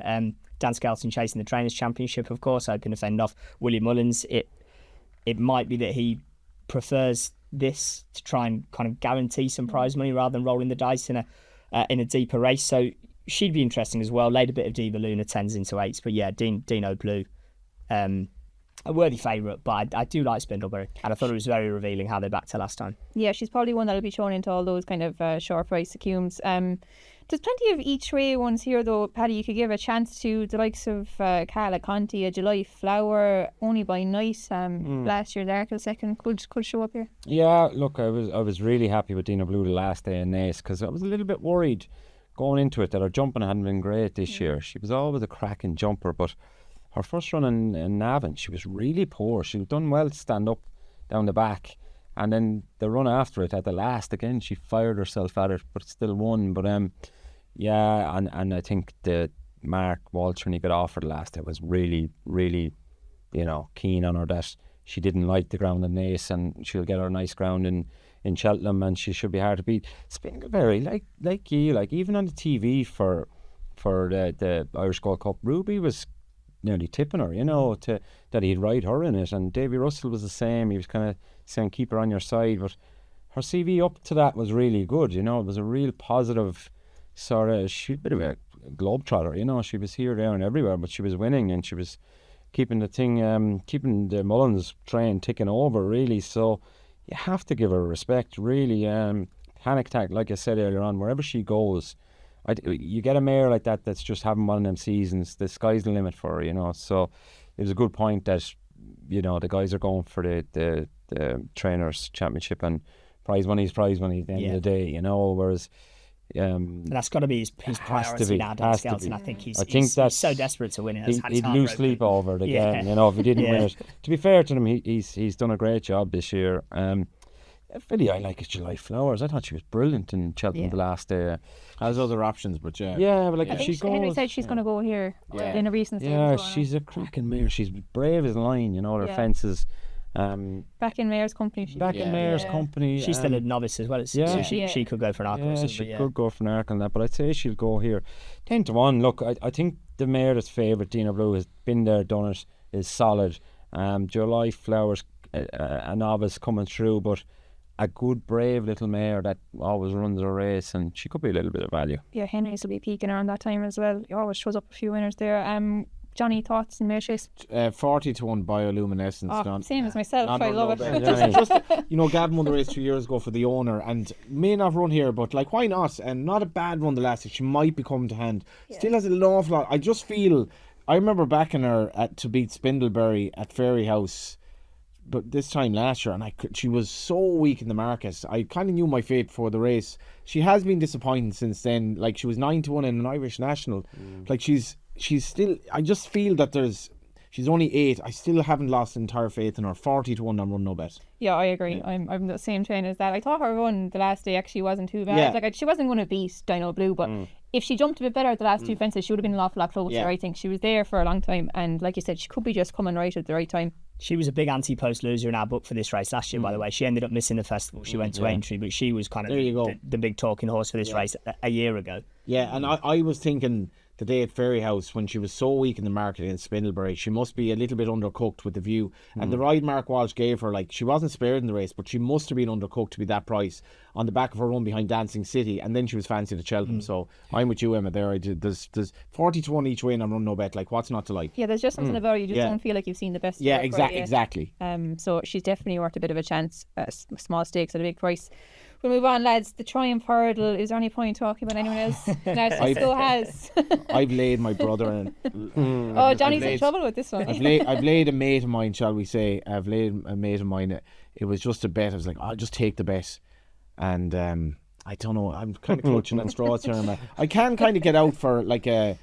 Get out while you at can. least, I think. the least worst situation. I do. I'm going to say though, I do like. Like fairness, he hasn't run against him yet, and maybe they're not. But I do like Maestro Conti as a horse. Like really, he was weak in the bet in the last day, and he did so much right in the race. Beat good horses, and like everyone is saying Narciso Haas he looks and he's very hard to pick a hole in. Paddy was interesting comments about the mare the last day. Like she didn't finish her race after the last at all, and like I put up Barbizon who flopped again. I just wonder, did he beat that much? So maybe the British horse aren't too bad, and Maestro Conti for me 10s each way. Likes Cheltenham, very solid I think. What do you think, Paddy? Are you overrating him? No, I don't think we are. I just visually he looks like he's a monster. You know, just you can tell a lot visually by juveniles. You know, you can kind of tell if they're backward or whatever way they are, and the way he gallops, the way he's grabbing at ground, I really like that. You know, he went around Leopardstown as if he was a 10-year-old. You know, he doesn't look like a juvenile hurler. Made a mistake down the back, and as I said before, young horses sometimes they overreact to that mistake. Sometimes they can bolt forward, or sometimes they can kind of just start thinking about it. Is it getting a bit harder? This fella pricked his ears and just went down to the next and gave it a foot, you know, and there was no worries. The ride the second got, if this lad had any holes in it, the second would have got very close to him, you know, that sort of way. But I just love the way he powers the line in Leopardstown. I think She's second favourite. I can't really see how she reverses form. I'm looking for something else. Like she has to beat him somehow and everything else. She'd have to sprout wings to beat him. I think he's a banker, you know, and I really, really like him. I think he's a horse for the future, but I think he's in a right place now to win a Triumph. I agree. I think he's one of the big ones of the week. The one horse I've laid for Cheltenham. I just need to get out of this. Like I'm in a hole, but get a little bit further up. What do you think, Sam? Anything in the UK you've seen that maybe could put it up to him? He's going to be tough to beat, isn't he? You know, this is a similar race to the bumper early on in the season through the autumn. We lay a load of different horses. Everyone wants to know what's JP brought, what's Rich Ritchie brought, what's Willie brought, what's Nicky brought, what have the Donnellys brought, etc., etc. Unfortunately for us, Narciso Haas was one of those horses, and we've laid him from 14s, so he'd be a bad result. I mentioned earlier, I'm a bit more optimistic that Salma Davari can get a bit closer than the guys are from last time around. So I think she's a player. And Proactive at 7-1, the third in. Yeah, I don't think that would be a forlorn hope either. Has got the option of the Supreme as well. So again, it's maybe non-runner money back. And I thought at one stage they might maybe go down the Supreme route if JP thought, well, I've got Narciso Haas who's going to be unbeatable in the Triumph. Maybe we'll go down that route with him. But I think there's a possibility of those two. And Minella Study, who's next in, got a bit of Cheltenham form. That one's 10-1. Again, for punters who are looking for a bit of an each way alternative, that could be on the list. But yeah, in terms of short price favourites for the week, I know we've got Lossy Mouth and Factor File a shade of odds on for the mares in the Ryanair at the moment. But after them, this is the shortest price favourite we've got of the week. And there's reason as to why those two horses are quite as short as they are with other targets in the non-runner money back book. But yeah, at the moment he looks like he's going to be one of the shorties of the week. But I think there's a possibility that Salma Davari could turn the form around. The experts say no though, which anything is possible. Which has got me worried. I look, Paul Townend probably right, or you know, so you've a fighting chance. Look, it looks like she'll probably be the top choice. Look, you mentioned Proactive. I just reading comments from Woody, it's obviously very hard to predict where he'll go, but I think JP told him to make sure he's in the Supreme, so I'd say he might want to split them maybe if he has the two, but look, you never know. Maybe he goes Narcisco Triumph, Proactive Supreme, Mighty Park, Turners. And bear in mind, that's how it should be. Like, the owner is paying all of these bills. Like, he basically owns the house. He's the landlord. The tenant is the trainer who basically looks after it until so the owner should be saying, I want the horse running that race. And if you have a relationship breakdown, you obviously go. But that's exactly how it should be. A trainer shouldn't be dictating. Like, I know it doesn't work like that. But the owner is the one who's the share Johnny has in his horses. The horse is not going where he wants to go. Oh, by the way, that horse should be rerouted from the Triumph. But that's exactly how it should be. The owner should be telling the trainer, that's where I want that horse to run. And if the trainer says, I don't agree with you, obviously, but you're paying the bills. I'm giving you the bills. You're paying me thousands and thousands of euro. It should be your call, in my view. Yeah, I'm not a trainer, by the way. Yeah. But you are an owner, so you have one side of the story. It was an owner. Oh no! But that's where it's coming from. He didn't get to go where he wanted. TJ Nagel might disagree, but anyway, lads, look, we've gone through, I think, most of the best of the rest, we call them, and the handicaps. I'll mention the County Hurdle first. William Hill obviously sponsoring. I think there's a really interesting favourite for that, Mercia. She was eye-catching at Leopardstown last time. Wasn't much good to me after tipping her up and backing her. But I thought she was going to end up in the stands at one stage. Paul Turner went so wide. But she's interesting there. Strong at the top of the market. Yeah, she's been really strong. It's obviously a great privilege for us to have the sponsorship of this race. Cheltenham Festival, for owners, trainers, jockeys, etc., is the pantheon of the sport, and that's the same for sponsors as well. So to return to sponsorship at the festival as we did a couple of years ago and getting the County Hurdle back, getting our name on a race again at the festival does mean a great deal to us. So yeah, hopefully we get a good renewal of the race. Willie Mullins and Dan Skelton have taken it in turns to win this race down the years. I think they're responsible between the two of them for 9 of the last 10 winners. And Dan Skelton has had a good go at trying to win this race this year, but his fancied horses keep getting ruled out, which has led to a bit of a messy book, really. Fortune de Mer was well back, that's been ruled out for the season. Live Conti was well back, that's been ruled out for the season. And even Dan Skelton doesn't have an endless supply How many reserves does he well-handicapped horses. He's got a lot, but he can't keep going so well. So it looks as though it's going to be a Willie Mullins year this year. And as you say, Mercia, 14-1 into 6-1. Won a Grade 1 at Aintree last year as a novice. And then was behind Talk the Talk earlier on in the season, obviously leading fancy for the Supreme. So in the absence of a Dan Skelton representative, Mercia looks the one for the other yard who've dominated this over the last decade. Anything interesting in the county, lads? I started a joke, obviously, well, that race finished second, well backed, and I remember thinking, coming to the last, God, they've pulled off a nice touch here. Somehow didn't win, I'm not really sure why, no real excuses. The ground, again, I think the softer the better for this horse, but that was a hell of an effort given his lack of experience at Leopardstown. He really demolished everything bar the winner. Trained by Charles Burns, probably as good a target trainer as there is, to be fair, and I'm not 100% sure he'll win this race, but yeah, he'd be my idea. Wouldn't that be poetic now after a turbulent year for Charles and Philip? Yeah, it could well happen. It'll be an interesting interview afterwards. Yeah. It will be. Look, I'm sticking with Mercy on this one. I think she's really interesting. Yeah, I'm the same. The weights, obviously, with the the weights are the. It's not that there are mad revelations with the weights anymore, but we are a little bit in the dark, obviously. Yeah, look, she ran really well in Cheltenham last year off 136. Really eye catching last time, like we said. Willie, like you said, is the master of this race. Same connections as last year. I just think, look, she's well found in the market, like you said, but. Paddy, I agree. Yeah, she's everything you said. So that's the William Hill County Hurdle, lads. We're just going to kind of touch on the rest of the handicaps. Sam, I might go to you first. Any interesting markets there or horses you fancy in any of the handicaps across the week? Yeah, there's one or two actually. We're interested in a horse in the Grand Annual called Ryan's Rocket. Who's a 14-1 shot at the moment. It was going very nicely before he tipped up at Kempton over Christmas. He is a 3 mile point-to-point winner, but under rules, all of his good form has come over 2 miles. All of his lesser efforts have been over 2.5. So Grand Annual looks the right race for him. He's 14-1 at the moment, so he would be an interesting horse. I think in the Jack Richards, there's been good money for Regent Stroll, but again, maybe punters are thinking he's going to be the next Caldwell Potter. It's the same connections. Horse who runs in that called Juby Ball, I think will be interesting at 20-1. That looked like For All the World was going to win at Fosslas earlier on in the season, came down, then no disgrace in being beat by Stencil on the next start, who might go for the race as well, a winner at Chepstow after that.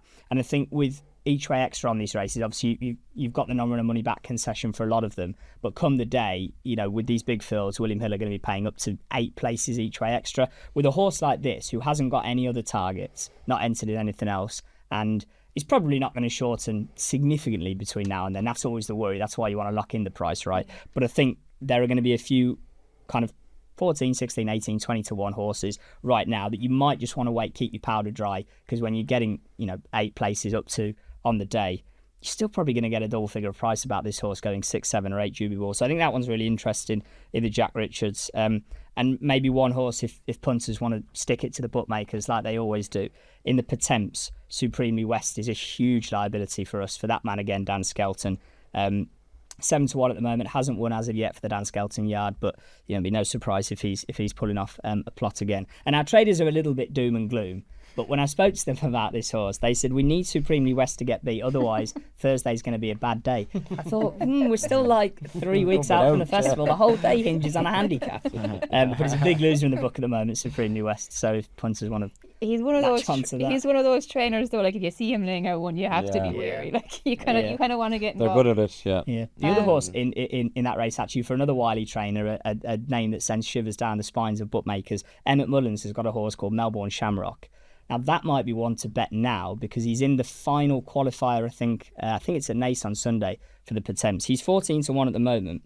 Emmett trains, Robert Whaley Cohen owns. If he gets in the race on Sunday, which I think he probably will, I assume that's the target, that 14 to 1 is going to disappear quite quickly. So a lot of this is about when to pull the trigger, when to use the concessions that are available to you. He might be one to bat now, because I think he'll shorten if he gets in the race. And if you bet him now and something disastrous happens at a weekend, you've got money back, it doesn't matter. But there are a few of these with each way extra. I think in the handicaps, if you like them at a big price, you may as well wait for the day. The places, like Johnny said, you'll know the ground, you'll know the opposition, etc. Early viewers are getting lucky. You get a big one there. Nace, get on the Emmett Mullins one. Paddy, I'll go to you next. Handicap fancies. I'm going to go with Rock Dino in the Martin Pipe. If he goes there. We've been talking about the 2 horses that have beat him, Mighty Park and El Kairos have beat him. Didn't look like he was he wasn't put under too much pressure, let's say, behind Mighty Park, and got close to El Kairos. So his price in a Supreme, he's kind of standing out to me, and he's been standing out for a little while, to be honest. And what is he? Is he around 10 to 1 mark, something like that? Yes, well, for my part. Yeah, I think he's about that. Yeah. You think he's a good bet at that? What else have I got? A horse there, not sure where he's going to run, to be honest, and it's Cocktail Devin of Henry Bromheads. I think he said it was ground dependent. He's in the Brown Advisory, but he's in the what's the other handicap? Jack Richards. I think if he goes to the Jack Richards, I think he's a very good horse. This horse, he won at Christmas, one of his beginners in Leopardstown when their horses really weren't firing. Looks a proper staying type of horse, and if he goes to Jack Richards like that, you get your money back, but he's a horse to keep on the side. Yeah, I'd say it sounded, just reading quotes from Henry, that if the ground came up soft, he probably would go that direction. But we have to wait and see, I suppose. But like you said, Henry's horse, can't go wrong with them. Sorry, buddy. Yeah, that's it. Johnny, anything else to add there? Handicaps? It's very obvious, Saratoga, right? I actually backed him at Nace at a bigger price than he is to get in a race in which he was getting weight off a mare, off a filly who against Kilmeaden, who was well backed. I backed him at a bigger price at Nace, just took a chance on him than he is now for the Fred Winter. But he's such a half brother to Brazil, who we mentioned earlier on the show, that race. Jesus, though, the Fred Winter this year, like Genealogy, Munsif, who was third in the same race at Nace. There's a horse of Joseph O'Brien's, who Mark Noonan, a good judge, was mentioning to me as his fancy in the race. Kislyar, who's very interesting. Well, the Fred Winter weights will be fascinating altogether. But Saratoga, I know, like he's 5 to 1. Hills are kind of obviously keeping him on side at the moment. What is it about that Nace race, by the way, that just produces the winner of this? And and it's not always the winner. You don't have to win that race. It was fascinating to watch. I thought he was going to win jump in the last, and then he was beaten half a length. This horse, he just has exactly the profile for the race. But I'm really looking forward to Fred Winter. Don't have much with the handicaps yet. Yeah, it's kind of hard, I suppose, this far out. Look, another obvious one there, Jericho the FNA lads. Yeah. Will he get it done? Yeah, Like, I have is him the wrote question. down here, but He I'm was kind another of. fascinating horse this year. I mean, They somehow managed to get him back down to 145. Like, how He did shouldn't that? be on 145. He shouldn't be on 145. Come on, like anyone with, He's do you know. You think back on a horse in a 2-horse race. 12 to 1 into 5 to 1. Yeah. Still They're all 5 to over 1. him. Like, I mean, like he's been very clearly laid out for this. He's jumping. Has to be a bit of a worry, I suppose. Listen, But you get Derek on I think they're after giving him enough runs to sort that. Yeah. And they were kind of hoping he didn't jump well the last day. I thought you know? the funniest one of all time was when he was going two-horse up the race. straight and Harry Cobden and Nico just had the eyes on Harry Cobden the whole way up the straight. I mean, like, come on. Yeah, Regent Stroll, was it? But you look at the wall park this year. It's like, hang on, lads, there's one rule apply. Like, what's going on? You know, that race was mad. But- How do you explain this thing to a punter in a betting shop? Look, That's my thing. But anyway, he's an obvious one. I don't think he's like, I know the way you're thinking, like he was Yeah. obviously in this race as well, but look, he was. Well-touted hurdler, made a Yeah. bad mistake the first day over fences, and I think from that day on, this could be the plan. Yeah, look, he was very good. He was beaten obviously in the Pretemps last year, but he was a gamble on fancy for that as well. He was he reversed the form and punches down. He's an obvious one, but look, he definitely has to have a chance. And I think the Passing Wife as well is one that I give a chance to. Don't know where he's going yet there for Gavin Cromwell, Carl Cup and Martin Pipe entries. Yeah, it's a loser in the book in a Martin Pipe for us, so that might be an indication. Yeah, I think of he the kind target. of fits the mould of a kind of a Martin Pipe type. In fairness, that kind of progressive, like could be a real good chaser and time type of horse. I just really like his profile. He's a 7-year-old kind of on the up, on America 139. He kind of goes back to that Skylight Hustle form that I love. Bolted in the last day too, didn't he? Bolted in the Bolted last in, day, and now yeah. he's stepping up in trip. I think he just travels better. Like he ran in the what's that grade 2 hurdle in Fairyhouse, but he was third in that anyway, the 2 mile race. But he was off the bridle so far from home, but he stayed all the way to the line. The Royal Bond. They ran him in a grade 1 at Christmas. I'd probably put a line through that. I think he's a pretty good horse. Yeah, He's I got think form so. with good horses. Go back through it. It looks pretty solid. So look, what price is he for the Martin Pipe? Just had the Martin Pipe prices. I think he's and around- then just closed the window. He's around 7 to 1, I'd probably guess. So I don't think he's the worst bet. Even if he showed up for a Carl Cup, I think he's a good one to look out for. So that's the handicaps. I'll give a horse I'd love to see win is Tony Mullins' horse. That's us. Yeah. Oh yeah. I'd love if Tony and Danny had a winner, and Tony's riding him out himself there, and that'll say something. He's a lovely horse, really nice horse. Now his form's been up or down a bit, but I wouldn't be surprised if he's banged there. He's been a mover as well, actually. Is he? The Yeah. Same share. He's sort of 25s to he's- to 16 to 1. Shrewd Yeah. boys, and I hope they can. Yeah. That would be some story. I think did Danny miss a winner on Martello Tower for his mum, was it? Or did he ride Martello Tower? Yeah. There was some story to it anyway. But No, it didn't. Philip Carberry win on it. I Did can't Danny get a remember. fall? I can't remember. Or was Heskin? It was Barry Connell owned it, so it was Heskin retained. Or there was some story to anyway. But I'm sure Danny would love to get one for the parents anyway. Before we wrap it up, lads, I'm just going to end on maybe a lighter note. Probably the race you're most looking forward to seeing, the horse you're most looking forward to seeing at the festival, Sam. I think Wendigo's kind of nap material for me. So in that sense, financially wise, looking forward to seeing that. But there's a couple of really interesting clashes through the course of the week. You know, we mentioned the Dawn Run a little bit, the Champion Chase. I think Marchborough Marine National is going to be fascinating. But probably more so than anything, those races that look really good renewals this year, the Supreme being one of them. And there's something about the Supreme anyway that just kind of takes the festival off. So hopefully we get off to a good start. One other thing I should have mentioned earlier on as well, obviously company man that I am, reading through all the offers and concessions that you're going to get through the week. Irish punters need to download the William Hill app to take full advantage of all of those. So if you've got the app, you can jump Ain't got on- the shops on anymore. everything. Yeah. Remember the shops in Dublin? You scroll them down the years. Yeah.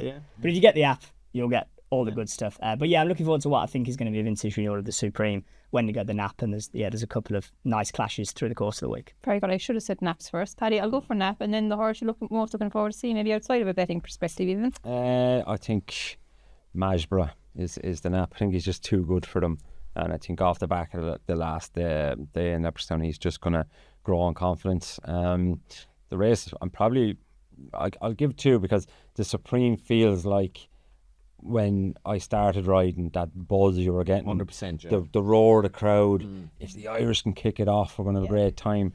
but there is that threat that if we don't get that right, the English have horses again. You know, there is that. There's a lot riding on it. So that's we didn't mention the Ultima actually, which of course is our race. That It's seems your to race. be the one that Forget about Ireland that. just leave alone. We don't We've had a target French winner almost as recently as we've had an Irish winner in that race. Well, It just don't seem to bother. the Gold Cup is a race I'm really looking forward to. You know, it's anyone's race, and whether it be an old winner or a new horse, there's so many angles to it, and yeah, that's going to be the race of the week, I think, really, the Gold Cup. Yeah, it's kind of one of those years that, like, maybe at the start of the year you're looking at all these horses, but by the time the races actually come, they're not there. But this year they all seem to be there, and it's just unbelievable, Johnny.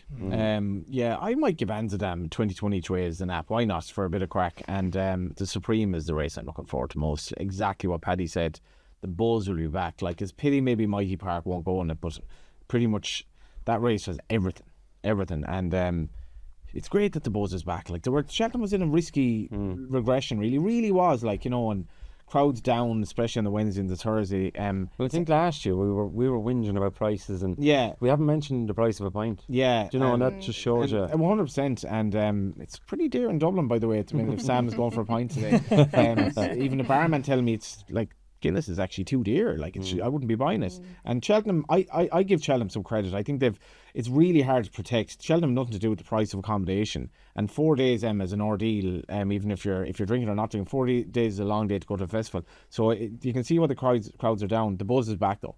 The buzz is definitely back. My nap is Narcisco has. I think he's one of the best. But I'm most looking forward to the Friday. Think of me while you're watching the race. Yeah, Johnny, I can't wait. To be honest. That's the reason I really price put you in now. 7-2. 7-2. And that was the price. Like, you You don't feel sorry for us having laid him at 14s? You've made a book. I've made like a hole. You made a mistake. Yeah, you've made a mistake. As they were coming to the tape at Leopardstown, I was like, what am I doing here? Like, you know, this horse is going to win. Right, so Narcisco has, hopefully, Johnny, you can't cover yourself somehow with Yeah, that I think I'll try to do that. But I'm looking forward to the Friday. I'm going over to Cheltenham on Gold Cup Day, and like you said, the Gold Cup is a cracker. There's so many you give a chance to. It's going to be a vintage renewal. But lads, we've gone on for plenty long enough here now. I suppose we'll have to wrap it up. Thanks very much to everyone for coming, especially you, Sam, first time on the show. We'd love to have you back, and thanks very much to William Hill for sponsoring the show. All offers mentioned are subject to availability, and make sure to gamble responsibly if you're taking up any of our tips throughout the week at Cheltenham. If you need any help with your gambling, make sure to visit gambleaware.ie or gamblecare.org. Thanks very much again, guys. Make sure to like and subscribe if you enjoy the content.